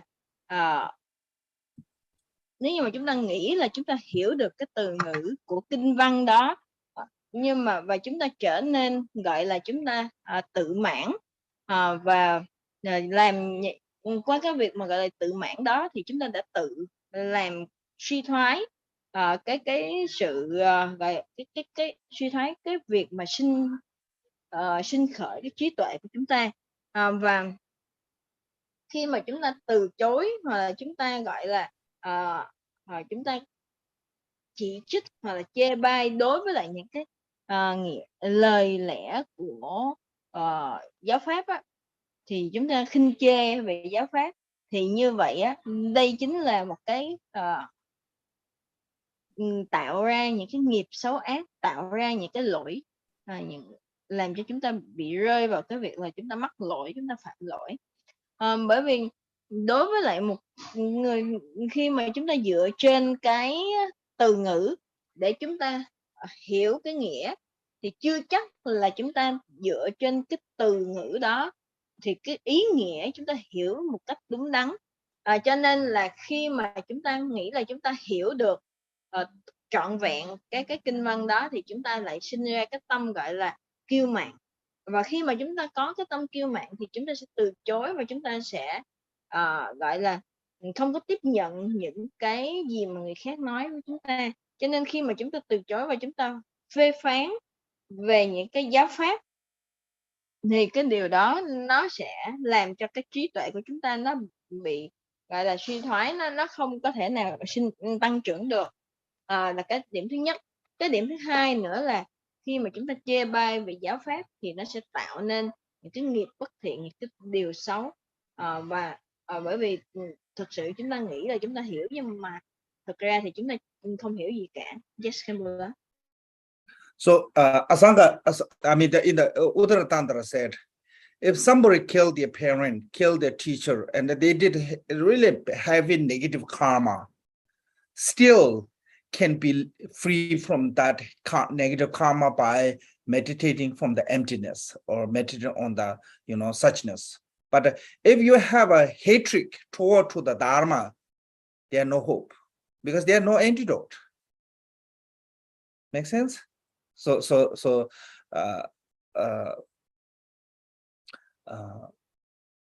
that reason, if you have this kind of a hatred to the profound Dharma, then that there's no actually greater negative than this one. Why? Because from this negative, there's no freeing yourself from this negative, because there's no antidote for that. Yeah, any virtuous deed cannot be liberate you from that negative, because any of those are not really strong enough to can liberate. So that reason here said, negative state of the mind are beyond by naturally harmful. It is wrong to have them even for illogical things. Yeah. Let alone for teaching that one doubt is best, therefore, to be impartial and thus free of fault. So what does this mean? That negative from the body, negative from the speech, still sometimes it can become good if you are motivated by the good. Good motivation can become negative from the body, and negative speech can become a positive, like a Captain Compassion. You know, Yeah, yeah. so there's a chance from the body and speech negative can become a positive by motivation. But negative from the mind, there's there's hope of becoming good. Forgetting about the Dharma, have a harmful or negative mind from the Dharma, even saying illogical mean someone you getting angry toward to that someone doing negative. You know, if you get angry toward to the evil one, still that is negative for you. If you get angry toward to the object, that is become a heavy negative karma too. You know, when Shakyamuni Buddha's time, there was Naga came. He came with he manifests as a human body, receive teaching from Buddha. So Buddha said, you must show your own body. And he said, this is really unbearable, so miserable. So then Buddha said, insist of you have to show. Then when show, what happened is his body as a just Naga body, but on his head, huge tree grow. And when wind blow, tree move, and it mess up his brain and so much pain. So then all the disciples of the Buddha, you know, when he receiving from teaching Buddha, they ask, how come what kind of karma that make him to become like this? And Buddha said he was a monk of a Buddha Kashyapa time, one monk. And that monk is walking and his rope caught on the tree. So because of his rope caught on the tree, he got so angry toward the tree, he get hit to the tree, but from the anger. Because of that, he was born. Because of that karma, he born this way. He is born this way in the Naga. So even you get toward to the anger toward the tree, that's talking about this. I think illogical. Yeah, illogical is maybe can be said someone who are negative or evil, or someone who have even not have a consciousness. If you get angry toward them, you create a negative karma. Because sometimes we think, you know, it's right to be angry toward to the negative one. We have right to, our anger is good, to our hatred is okay to be with the evil one. Evil one, whatever he or she, they're creating their karma, that's their own karma. But if you have anger toward to them, this is your karma, your emotion. Make sense? So that reason, that's what mean the illogical things. Let alone for teaching that one doubt. So just forget about the teaching that's just doubt. Because of that doubt, you get angry. Then I really have a heavy negative karma than that one. So what is the best way to deal with this if you have a doubt? You know, if you think maybe not right, best way to deal is impartial and those free of a fault. Impartial means that you don't have a wrong what called bad or good emotion. Just live as a mutual. If you live as a mutual, you know, you don't have to believe on that, or you don't have to hate with that one. Just live as a mutual. Then you don't have good, you're not creating the bad karma. So that way, then free of a fault. So you're not creating your own faults. So if you don't understand, if you have a doubt, then just live as a, mutual. I normally sometimes joke this way, when you receive teachings, you put two files, okay? One file, you understood totally. Put the file of a practice. Now on, follow to the practice. Somehow you have doubt or you don't understand. Put the file of other file without rejecting them. Then research more on that. Try to understand on that, but don't reject immediately. Make sense? So I think you can do that one.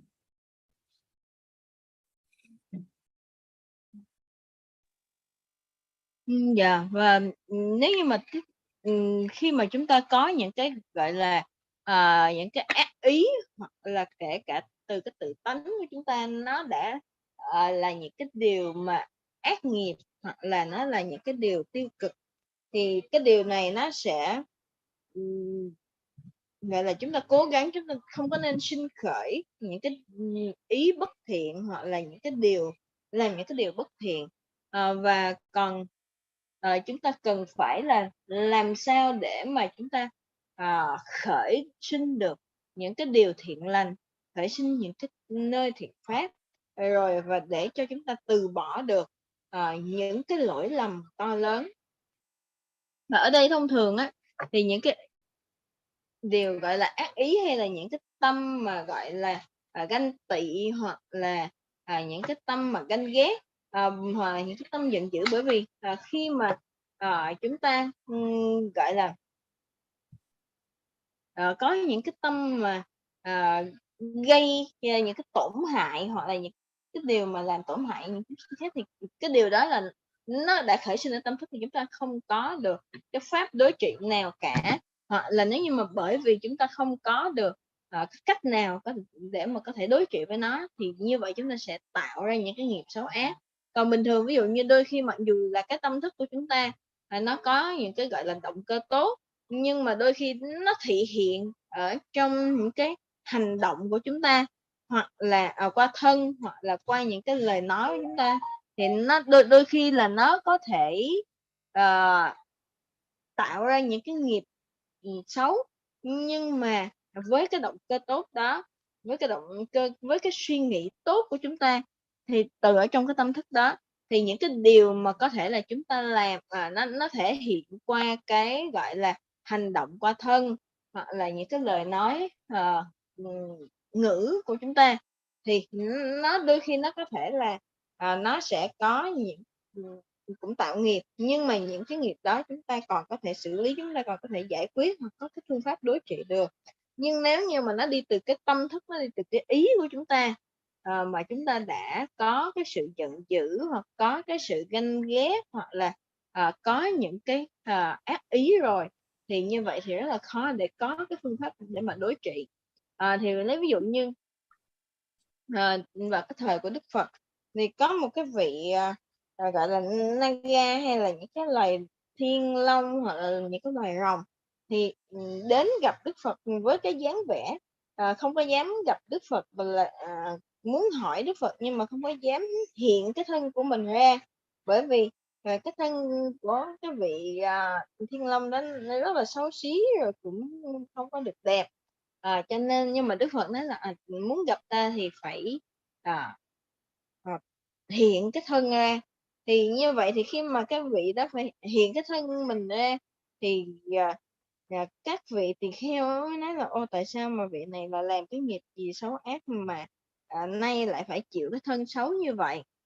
Rồi thì Đức Phật cũng nói rằng là ngày xưa thì ở cái câu chuyện những cái đời trước á, thì cái vị đó cũng là một cái vị tỳ kheo, nhưng mà bởi vì cái y của cái vị đó đi ngang một cây bị máng lên cái cây và bị rách bởi cái cành cây đó, thì lúc đó vị này lại sinh khởi cái tâm giận dữ, rồi bắt đầu vì cái tâm giận dữ đó đá cái cây. Thì như vậy thì khi mà mặc dù sau đó những cái đời sau lại phải tái sinh ở trong cái loài thiên long, loài Naga. Mặc dù chúng ta có thể nghĩ là cái cây nó chỉ là cái nó mặc dù chúng ta đá cái cây, nó có thể cho là cái vật gọi là vô tri đi, nó không giống như là những cái chúng sinh động vật khác. Nhưng mà chúng ta nghĩ là cái điều đó, cái việc mà chúng ta giận dữ như vậy, thì nó làm cho chúng ta tạo ra những cái nghiệp. Và ngay cả nhiều khi chúng ta nghĩ rằng là chúng ta có quyền giận dữ với những cái người mà làm điều xấu hay là điều ác gì đó, nhưng mà cái việc đó nó không phải là cái điều mà chúng ta cần làm. Bởi vì khi mà họ làm những cái điều xấu, họ tạo cái nghiệp của chính họ, thì họ tạo cái nghiệp xấu của riêng họ, thì cái đó là vấn đề của họ, đó là việc của họ. Còn nếu như mà chúng ta giận dữ với những cái điều xấu mà họ làm, khi chúng ta giận dữ thì tự động chúng ta đã tạo nên cái nghiệp xấu cho bản thân của mình. Cho nên là khi đó chúng ta đã quên mất tất cả những cái giáo pháp mà đến cái lúc đó thì chúng ta đã tạo ra những cái nghiệp xấu ác. Rồi ngay cả cái việc mà lấy ví dụ như đối với người mà có cái tâm nghi ngờ đối với giáo pháp thì chính cái điều đó cũng gây nên cái việc là tạo ra cái nghiệp xấu. Cho nên là cái cách tốt nhất mà chúng ta có thể làm là chúng ta hãy nghĩ là những cái điều đó nó giống như gọi là chúng ta đừng nên suy nghĩ nó theo một cách là tốt hay xấu. Chúng ta hãy cố gắng chúng ta đưa nó về cái trạng thái quân bình hoặc cái trạng thái bình thường hoặc là gọi là trạng thái vô ký. Thì bởi vì khi mà nó đã là ở vô ký thì chúng ta không suy nghĩ đến cái việc là tốt hay xấu nữa. Thì khi mà chúng ta không suy nghĩ đến việc là nó tốt hay nó xấu thì chúng ta sẽ không có bị gây ra cái nghiệp xấu. Và ví dụ như là khi mà chúng ta cố gắng để chúng ta học hỏi, chúng ta nghiên cứu thì để cái mục tiêu của chúng ta là để chúng ta cố gắng chúng ta hiểu được rồi sau đó chúng ta đi vào thực hành, chứ không phải là chúng ta từ bỏ, chúng ta từ chối đại thừa. Yes, So I got one question from the Kamala, really good one. How to we explain the Vasubandhu? He had a negative thought toward to the Mahayana and he recovered. So how there is no hope, one who negative mind toward to the Mahayana? Answer is Vasubandhu not recover from that, not recover by keeping that negative thought. Make sense?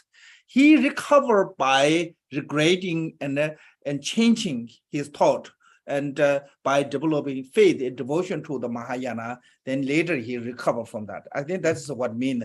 So so that way, if as long as we keep that negative thought, there's no recover. No other thought can recover from that.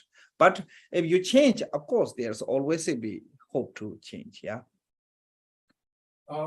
With the Naga, the story of the Naga, did he not recover from hitting the tree and he kept that negative karma of hating? Yeah, it takes a long time to recover from that, Yeah. purifying the negative karma, you know. Of course, eventually everybody can be over from that negative Yeah. karma. It's not endless. Yeah, but if in that But there's a long time. but he could have been in that lifetime if he regretted it and tried Yeah. to purify it. He Yeah, could yeah, yeah, not of have course. been reborn like that. Yeah, yeah. Okay.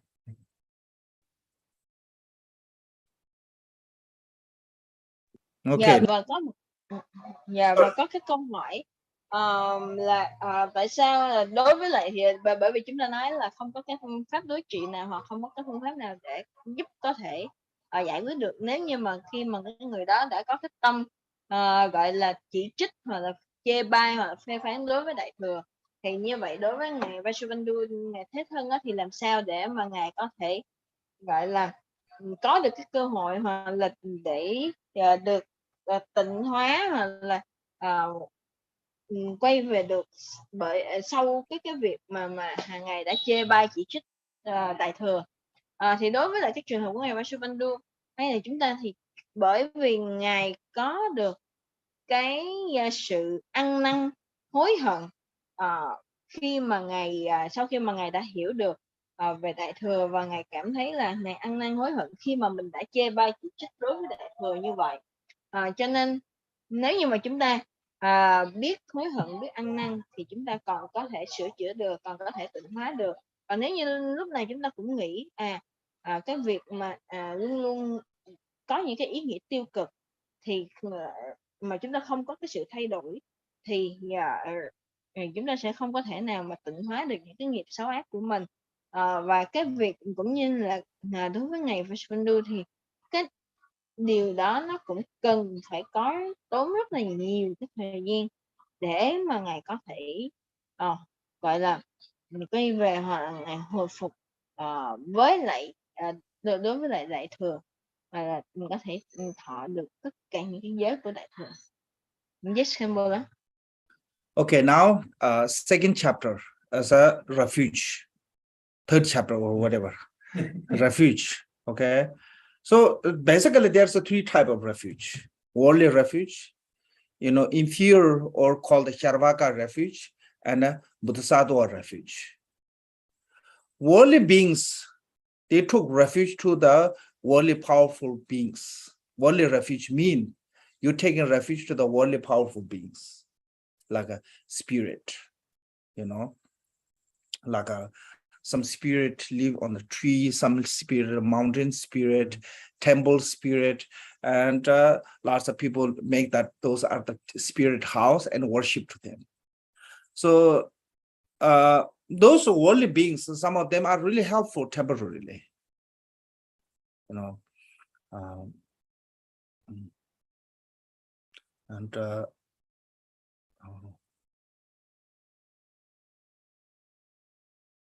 but the long termly they will keep you for their servant when you die. So those people who worship to the worldly beings at the time of the death, they show up lots of resentment. Reason is they see their future and they get scared. Make sense? Yeah. So like in the Tibetan, there's one particular evil spirit.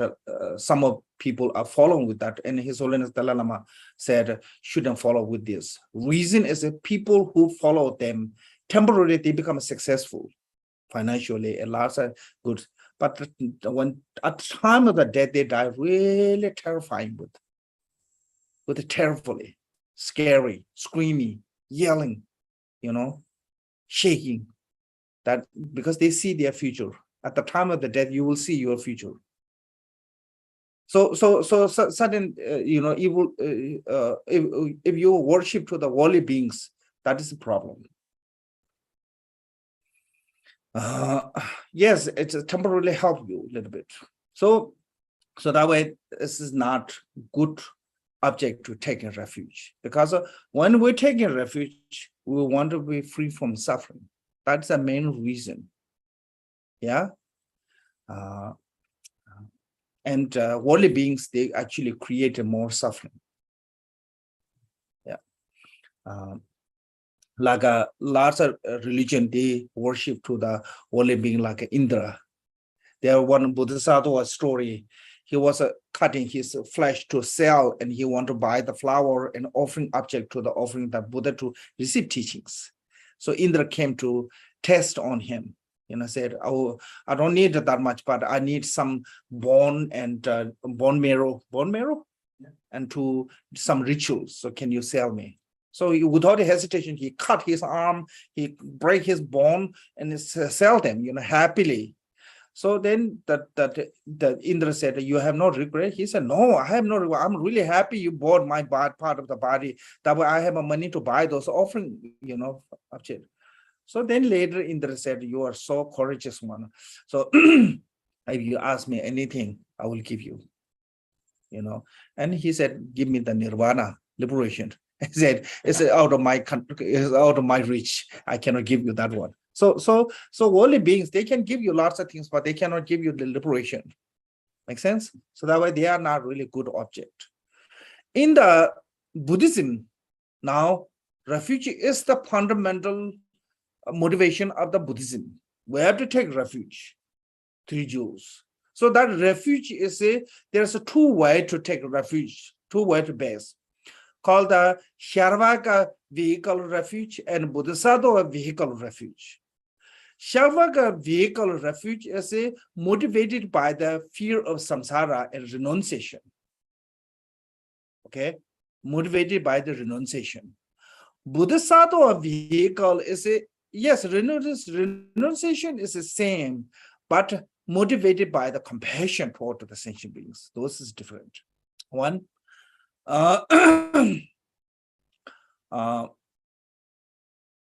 then main purpose of taking refuge as a Charvaka vehicle is their own liberation. Bodhisattva vehicle is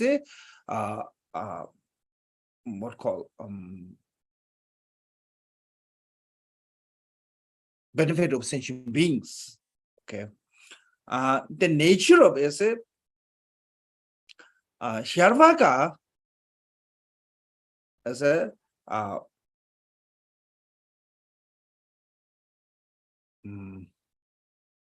fear of samsara.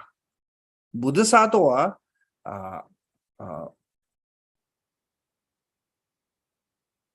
I think can say compassion, okay, the itself, and timing.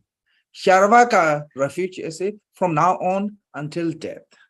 Bodhisattva refuge is from now on until complete enlightenment. So timing is also different. So there's a little bit different between the Sharvaka and Bodhisattva refuge, but both of them based on the renunciation of the free from the samsara. One is a want to free from samsara themselves, individual liberation. One is a want to free from samsara every sentient being, not just only themselves. Make sense? So purpose is a little bit different. Self-liberation or other sentient beings liberation. Timing is a little bit different. So that way, object also a little bit different. In the Sharvaka Buddhist refuge is a Buddha as a Nirmana Kaya body. Dharma as a all the Sharvaka vehicle teachings, and the Sangha as a Sharvaka community Sangha. And Bodhisattva is a, of course, Buddha as a three Kayas, Nirmana Kaya, Sambhoga Kaya, Dharma Kaya, and Dharma as a, all the Mahayana teachings. One said Mahayana teachings, including to the Sharvaka vehicle too. Make sense? Then Sangha means that we have two, ordained Sangha and lay Sangha. Those all Bodhisattva, like 8 great Bodhisattva, they are lay Sangha, but they are great Bodhisattva. You can take refuge to them because they reach to the above than 8 Bhumi. Make sense? So a little bit different. So from within those 3 refuge, so what is the supreme refuge? As the first one explained.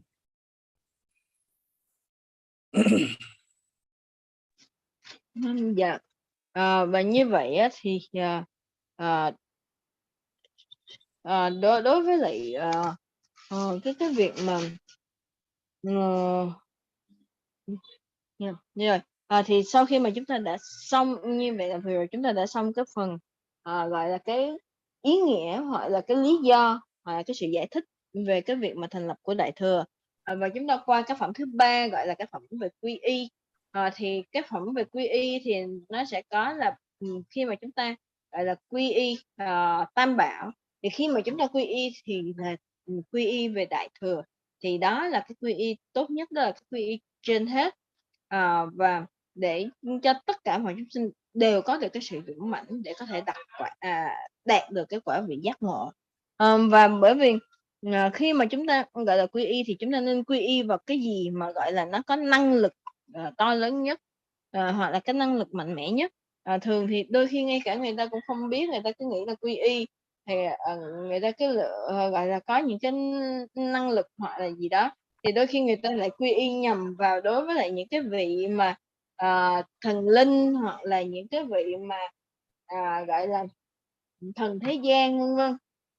Thì những cái vị đó thì có thể là giúp đỡ được ở trong một cái khoảng thời gian tạm thời, nhưng không hoàn toàn giúp được cho chúng ta đạt được cái sự giải thoát.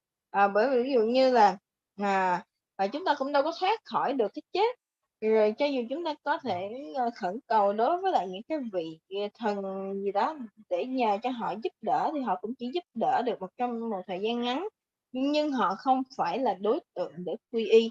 Bởi vì ví dụ như họ có thể cho được chúng ta rất là nhiều thứ, cho chúng ta được mọi thứ, nhưng mà khi mà hỏi là họ có cho chúng ta đến được niết bàn hay không, thì họ không thể nào mà cho chúng ta được đạt được cái điều đó.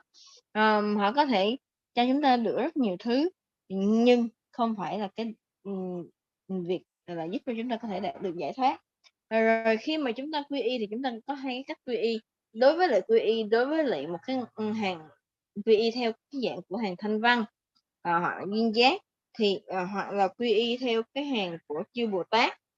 Thì khi mà chúng ta nói là quy y theo gọi là tiểu thừa hay là quy y của cái hàng gọi là thanh văn hay duyên giác đó, thì nghĩa là khi chúng ta quy y, cái động cơ của chúng ta cũng là cái sự xả ly, cái sự từ bỏ, nhưng mà bởi vì là cái nỗi sợ hãi về luân hồi.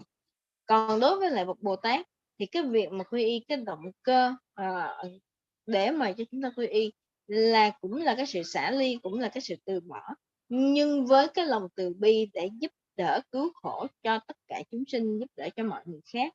Đó là cái lý do chính của mỗi cái cách quy y khác nhau. Rồi ngay cả đối với lại một vị thanh văn, khi mà họ quy y thì cái mục tiêu của họ là cái thời gian của họ gọi là quy y thì như thế nào? Thời gian họ phát nguyện việc quy y là từ đây cho đến khi nhập về diện niết bàn, từ đây cho đến khi mà con chết. Thì bởi vì đối với lại một cái người bình thường thì khi mà chết thì có thể nhập được niết bàn. Thì như vậy thì cái thời lượng mà quy y của họ, thời gian họ quy y là từ đây cho đến khi chết đi. Còn đối với lại cái việc quy y của Bồ Tát thì là quy y từ nay cho đến khi con có thể đạt được giác ngộ, cho nên hai cái thời gian đó là khác biệt. Rồi kể cả cái sự xả ly hoặc cái sự từ bỏ, thì đối với lại cái việc quy y của một vị thanh văn, thì đối với vị thanh văn đó họ sẽ xả ly được cái thân của họ, cho chính bản thân của họ có thể diệt trừ được cái điều khổ đau. Còn đối với lại bậc Bồ Tát thì không phải là chỉ là cái việc là xả ly hay từ bỏ tất cả mọi thứ là để cho cá nhân, cho bản thân họ, mà là để giúp đỡ cho tất cả mọi chúng sinh. Cho nên cái đối tượng nó cũng đã là cái sự khác nhau. Rồi như vậy thì khi mà đối với lại các bậc thanh văn, khi mà họ quy y như vậy thì coi như cái người mà họ có thể đạt được cái sự chứng ngộ, đạt được đến báo thân. Còn đối với lại thì cái hàng mà gọi là ở trong Phật Tam Bảo mà thuộc về cái hàng của tiểu thừa thì thường thì chúng gọi là các vị tăng thì cũng chỉ là những cái vị mà có thể đạt được đến cái quả vị, hoặc là đạt được báo thân mà thôi. Còn đối với lại ở trong cái pháp của đại thừa thì sẽ đạt được gọi là tam thân, và trong đó có pháp thân. Và như vậy thì thường khi mà bị đạt được pháp thân thì chúng ta vẫn có thể ngày chia sẻ những cái giáo pháp về đại thừa, và kể cả những cái tăng chúng thì cũng là những cái người mà thực hành theo cái hạnh Bồ Tát, và kể cả nhiều vị đã đạt được, và đối với cái hạnh Bồ Tát đạt được cái quả vị trên, gọi là từ cái bậc thứ 8 trở lên. Yes, cảm ơn. So now refuge here, the word said particular future, yeah. And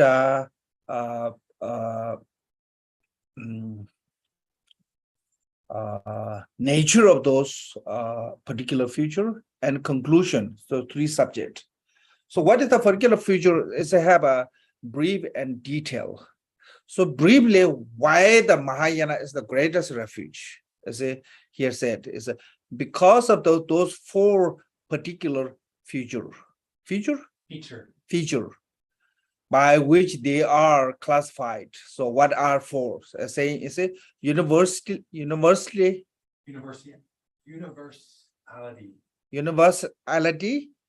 1, commitment, 2, realization, 3, and overpowering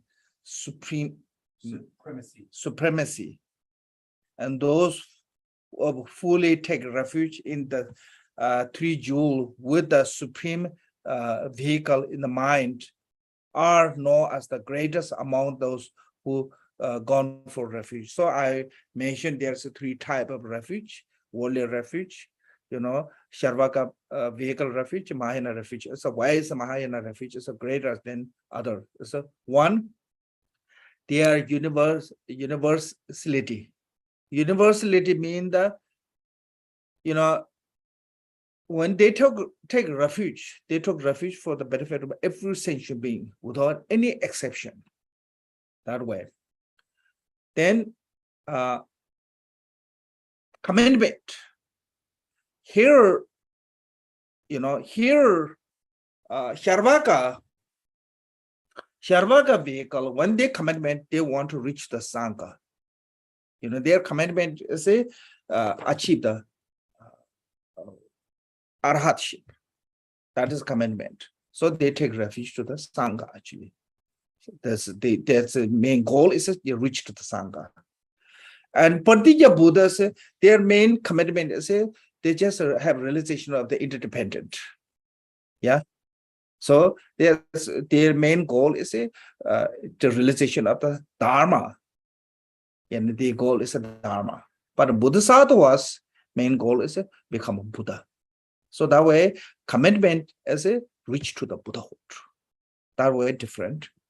And the realization, you know, in the Sharvaka vehicle, you have realization of the self is enough. Bodhisattva have to have realization of the self and realization of the phenomena. I mean, sorry, realization of the selflessness and realization of the selflessness of phenomena. Make sense? So that way, it's a realization is different. And the overpowering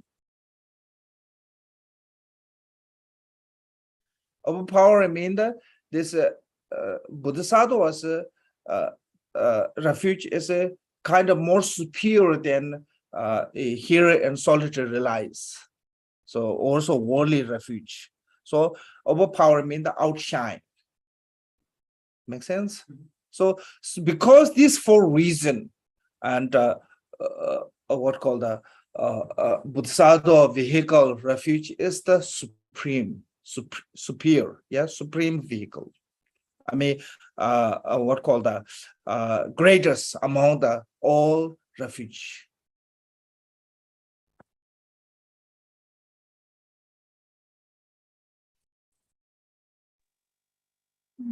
Và khi mà chúng ta nói là quy y về tam bảo thì nó sẽ có những cái gọi là giống như là những cái từ tánh hoặc là gọi là những cái tính chất hoặc là những cái đặc tính. Thì khi mà chúng ta nói là về những cái đặc tính đó thì đối với lại cái việc mà của cái người mà quy y vào gọi là nguyên thủy hay là tiểu thừa thì hoặc là quy y theo cái hàng của thanh văn hoặc duyên giác, thì như vậy thì cái sự cam kết rồi cái sự chứng ngộ rồi tất cả những cái đắc quả hay là những cái sự thù thắng á, thì nó cũng đều có cái sự khác biệt. Ví dụ như đối với lại cái người mà quy y vào hàng của quy y theo của thanh văn và duyên giác, thì như vậy thì cái sự cam kết của họ thì có thể là cam kết thì quy y là cho đến khi mà họ có thể gọi là chỉ trong cái đời này, trong kiếp này cho đến khi họ chết đi. Rồi còn đối với lại bậc Bồ Tát thì là họ quy y cho đến khi mà đạt được sự giác ngộ.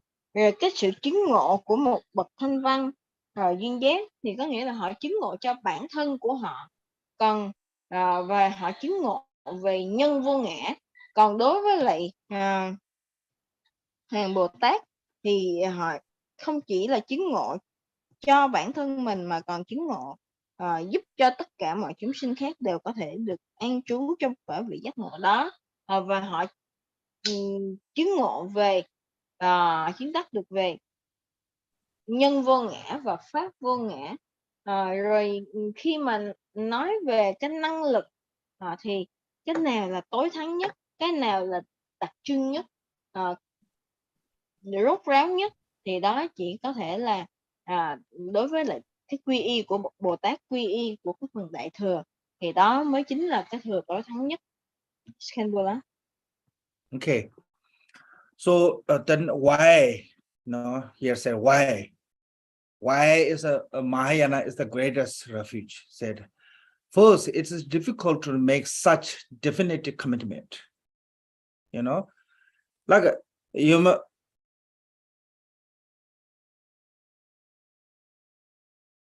Why is because the like ordinary people cannot make that kind of commitment to want to liberate every sentient beings. The Bodhisattva can do that one. So that way, normally, like if you look, most of people are really selfish. They only focus in themselves, their life. Only few extraordinary come and they focus more for the society than themselves. Make sense? I mean, if you will look in the community, common, like 99%, they just focus themselves. Only few really dedicated to the serve to the humankind. So that way, it's not easy to be that kind of commitment to want to help other beings, just more than oneself. Yeah. So that way, that's a really difficult, definite commitment. And practicing over many thousands of Gyalpa is hard. They're not just only for a short time, 1 year, 2 years, a lot of those public servants, they retire. But they're not retired. Eons continually helping. Yeah. So that way it's hard. Because it's accomplishing is a great benefit of beings. Because of those two, commitment and many lifetimes meditation practicing, they have a great accomplishment. That have a great benefit of beings. Take refuge in the great vehicle is the highest value because of those reasons.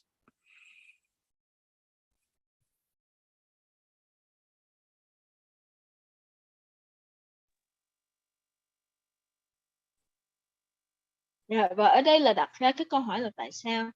Bởi vì ngay từ khi mà ban đầu thì rất là khó để có thể có được một cái sự sinh khởi để mà có được cái sự cam kết đặc thù như vậy, đặc trưng như vậy. Và kể cả cái việc mà thực hành qua nhiều cái thời gian, qua cái thời gian rất là lâu dài cũng rất là khó khăn. Và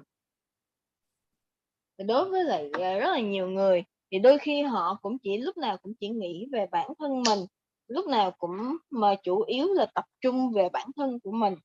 Chỉ có một số ít thì gọi là làm những cái công tác hoặc là làm những cái điều để có thể giúp đỡ được cho xã hội hoặc cho mọi chúng sinh khác. Rồi kể cả cái việc mà gọi là cam kết là để giúp cho mọi chúng sinh thì cái điều đó cũng không phải là đơn giản, cũng không phải là dễ dàng. Và rồi cái việc tiếp theo là cái việc mà gọi là thực hành. Thì đối với lại các vị thanh văn thì các vị không có phải gọi là các vị còn có thời gian để gọi là về hưu, hoặc là cái thời gian để nghỉ ngơi, bởi vì các vị chỉ chủ yếu là làm sao trước tiên là họ giải thoát được cho bản thân của họ ra khỏi luân hồi. Còn đối với lại các vị Bồ Tát thì không có thời gian để mà nghỉ ngơi, cũng không có thời gian để gọi là về hưu gì cả. Và lúc nào các vị Bồ Tát cũng như là hạnh của Đức Phật thì cũng đều đi theo cái cam kết, nghĩa là đi về luôn luôn là hỗ trợ giúp đỡ cho chúng sinh ở trong bất cứ cái hoàn cảnh nào, trong bất cứ cái khoảng thời gian nào. Cho nên là cái việc mà đối với bậc Bồ Tát thì có thể là cứu độ, giúp đỡ cho chúng sinh, kể cả trăm ngàn, cả biết bao nhiêu là đại kiếp, thì cái điều đó không phải là chuyện đơn giản. Và nhưng mà đối với lại bậc Bồ Tát thì cái điều đó nó mang lại những cái lợi ích to lớn cho chúng sinh. Cho nên là khi mà thực hành cái điều đó thì có thể đạt được những cái thành tựu lớn lao. Yes, Kamala. Okay, now it's a detailed explanation. That's for universality. Yeah, universality. Universality. Can you say that way? Yeah. Okay, here's universality of the sentient beings first. What it means that those who have set out to liberate all beings. That is what is the universality of the sentient beings. And those who master is all the inclusive with the regard to be vehicle, and so that means the universality of all the vehicles. Sharvaka Buddha, Patika Buddha, Mahayana vehicles, Bodhisattva vehicles. So like one Buddha teach all three vehicles. Make sense? So some those great being can teach any vehicles, any according to their mental disposition. So the way universality of vehicles, path, okay, they can teach. And the universality of the wisdom or knowledge as a knowing the true selflessness of self and selflessness of phenomena. That way universality of wisdom. Okay, then said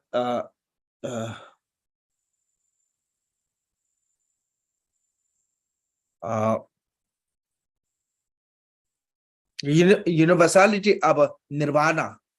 Universality of nirvana is for whom nirvana is the one test of the samsara and nirvana.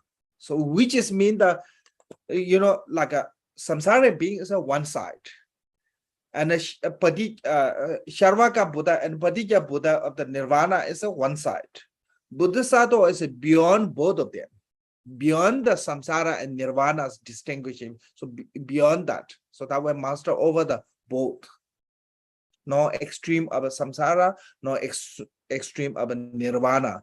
Beyond that, they reach that one. That way, it's called the university of a nirvana.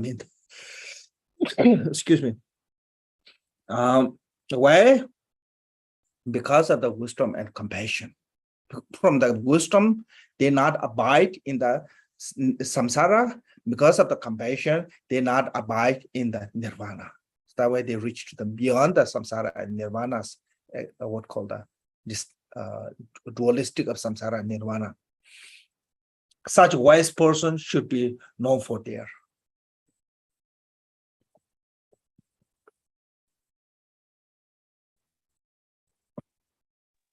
Sorry. Dạ. Và khi mà chúng ta nói là tại sao lại nói là về cái tính chất gọi là cộng đồng hoặc là phổ quát á, thì đối với lại những cái vị mà quy y theo Thanh Văn á, thì theo cái hàng Thanh Văn thì thường thì cái độ phổ quát là các vị chỉ chủ yếu là tập trung để cho giải thoát được cho cá nhân. Còn đối với lại những cái vị của Đại Thừa hoặc của các Bồ Tát á, thì các vị cố gắng để tìm cách để mà có thể giải thoát, có thể tìm thấy được cái sự lợi lạc cho tất cả mọi chúng sinh. Rồi đối với lại kể cả những cái vị đó thì trí tuệ nó cũng sẽ có thể gọi là nó sanh khởi và vượt qua khỏi cả luân hồi. Và giúp đối với lại những cái vị mà đi theo Thanh Văn thì họ cũng chỉ mong cầu là có thể đạt được nhập diệt ở Niết Bàn, thoát ra khỏi luân hồi. Còn đối với là các bậc Bồ Tát thì không chỉ là thoát ra khỏi luân hồi hay là nhập Niết Bàn, mà các vị còn sinh khởi được cả trí tuệ. Và khi mà đối với lại những cái vị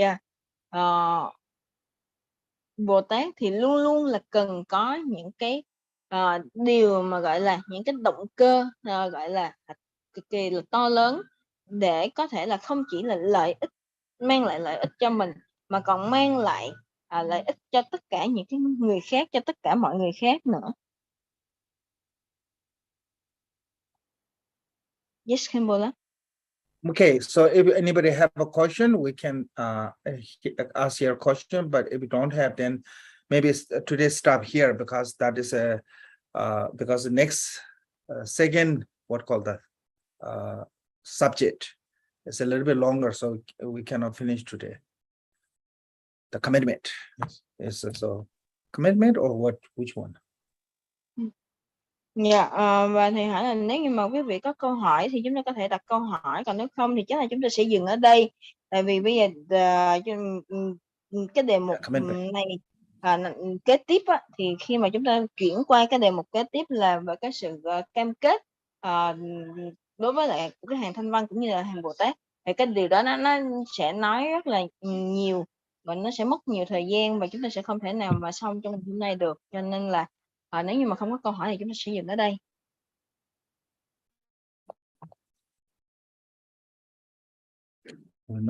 No question, then I say thank you. I have a question. But Yeah. it's complicated. Whatever. Yeah. I feel like motivating to liberating just yourself would be harder because then you're focusing on yourself and you would get tired and very. Whereas when you're motivated to liberate all beings, it's kind of like selfless and you never get tired because you're always thinking of other beings and you can't stop and you can keep going. Right now, what you thinking of the benefit of other sentient beings? So you think as a, you think that's emotionally, that's enough. So this is not emotionally, physically. When you come to the help other sentient beings, you have to talk about the physically. So if you cannot capable to physically, then emotionally, what you feel is not really that much. I mean, this is a really great, it can bring later, it's a great benefit from the physically, but I mean, so you have to be, practical. So liberating yourself, like you don't get tired. You have to liberate yourself for the others' sake. So to liberating, have to liberate.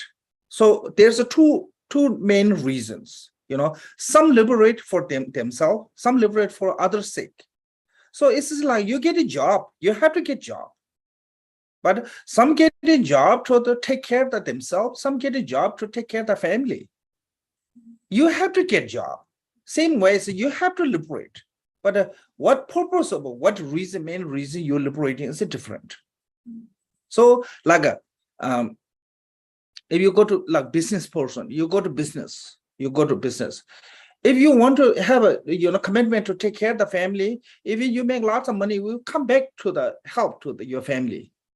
If you don't have any trail of a family or anything, when you go to somewhere, you think that can make lots of money and you will settle there.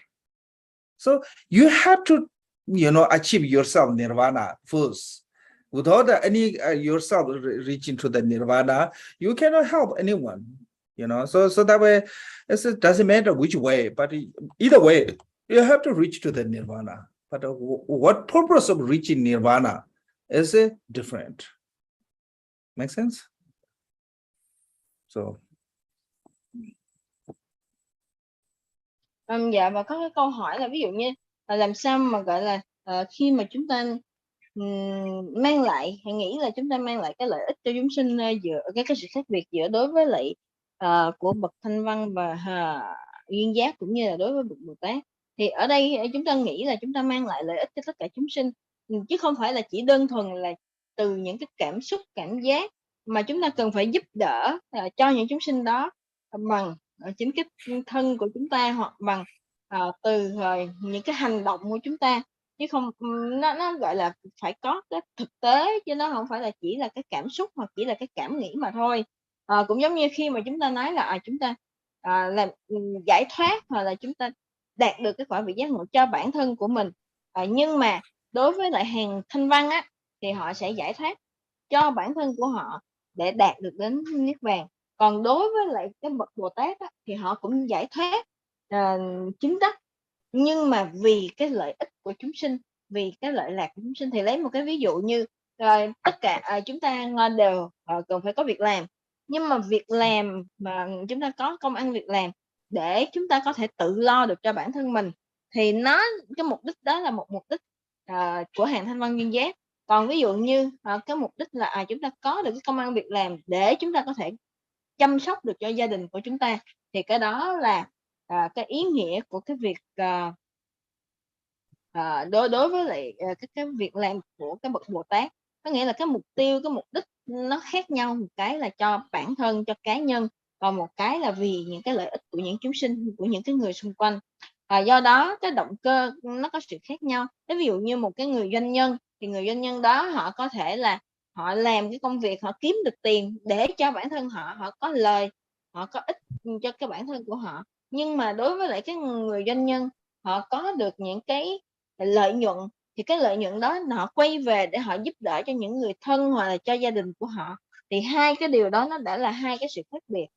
Cho nên nếu như mà khi mà chúng ta nói là cái mục tiêu của chúng ta tu tập, chúng ta đạt được giác ngộ, hay chúng ta đạt được đến niết bàn, thì nếu như mà đối với lại Thanh Văn duyên giác thì họ sẽ đạt được đến niết bàn cho bản thân của họ, cho cá nhân của họ.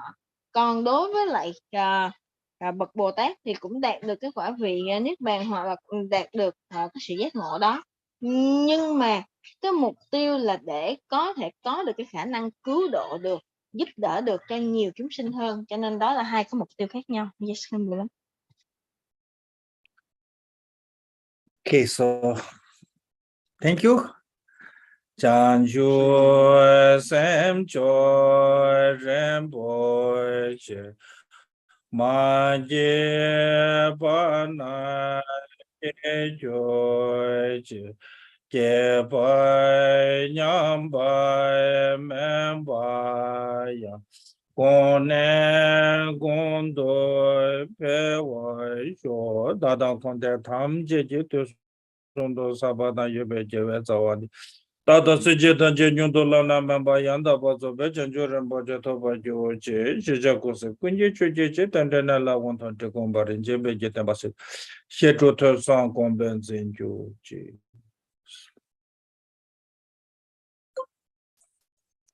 Okay, thank you. Yes, Everyone. thank you, Kambula. Okay, thank you, Zolti. Thank you, Milk. Thank you, Kempola. Thank you very much for your Thank you, precious. Gampola. Thank you very much, Kempola. Okay. Yeah. Thank you, Lama. Adios. Thank you, Gampola. Thank you. You're welcome. Have a pure day. Yes, yes. Thank you. Have good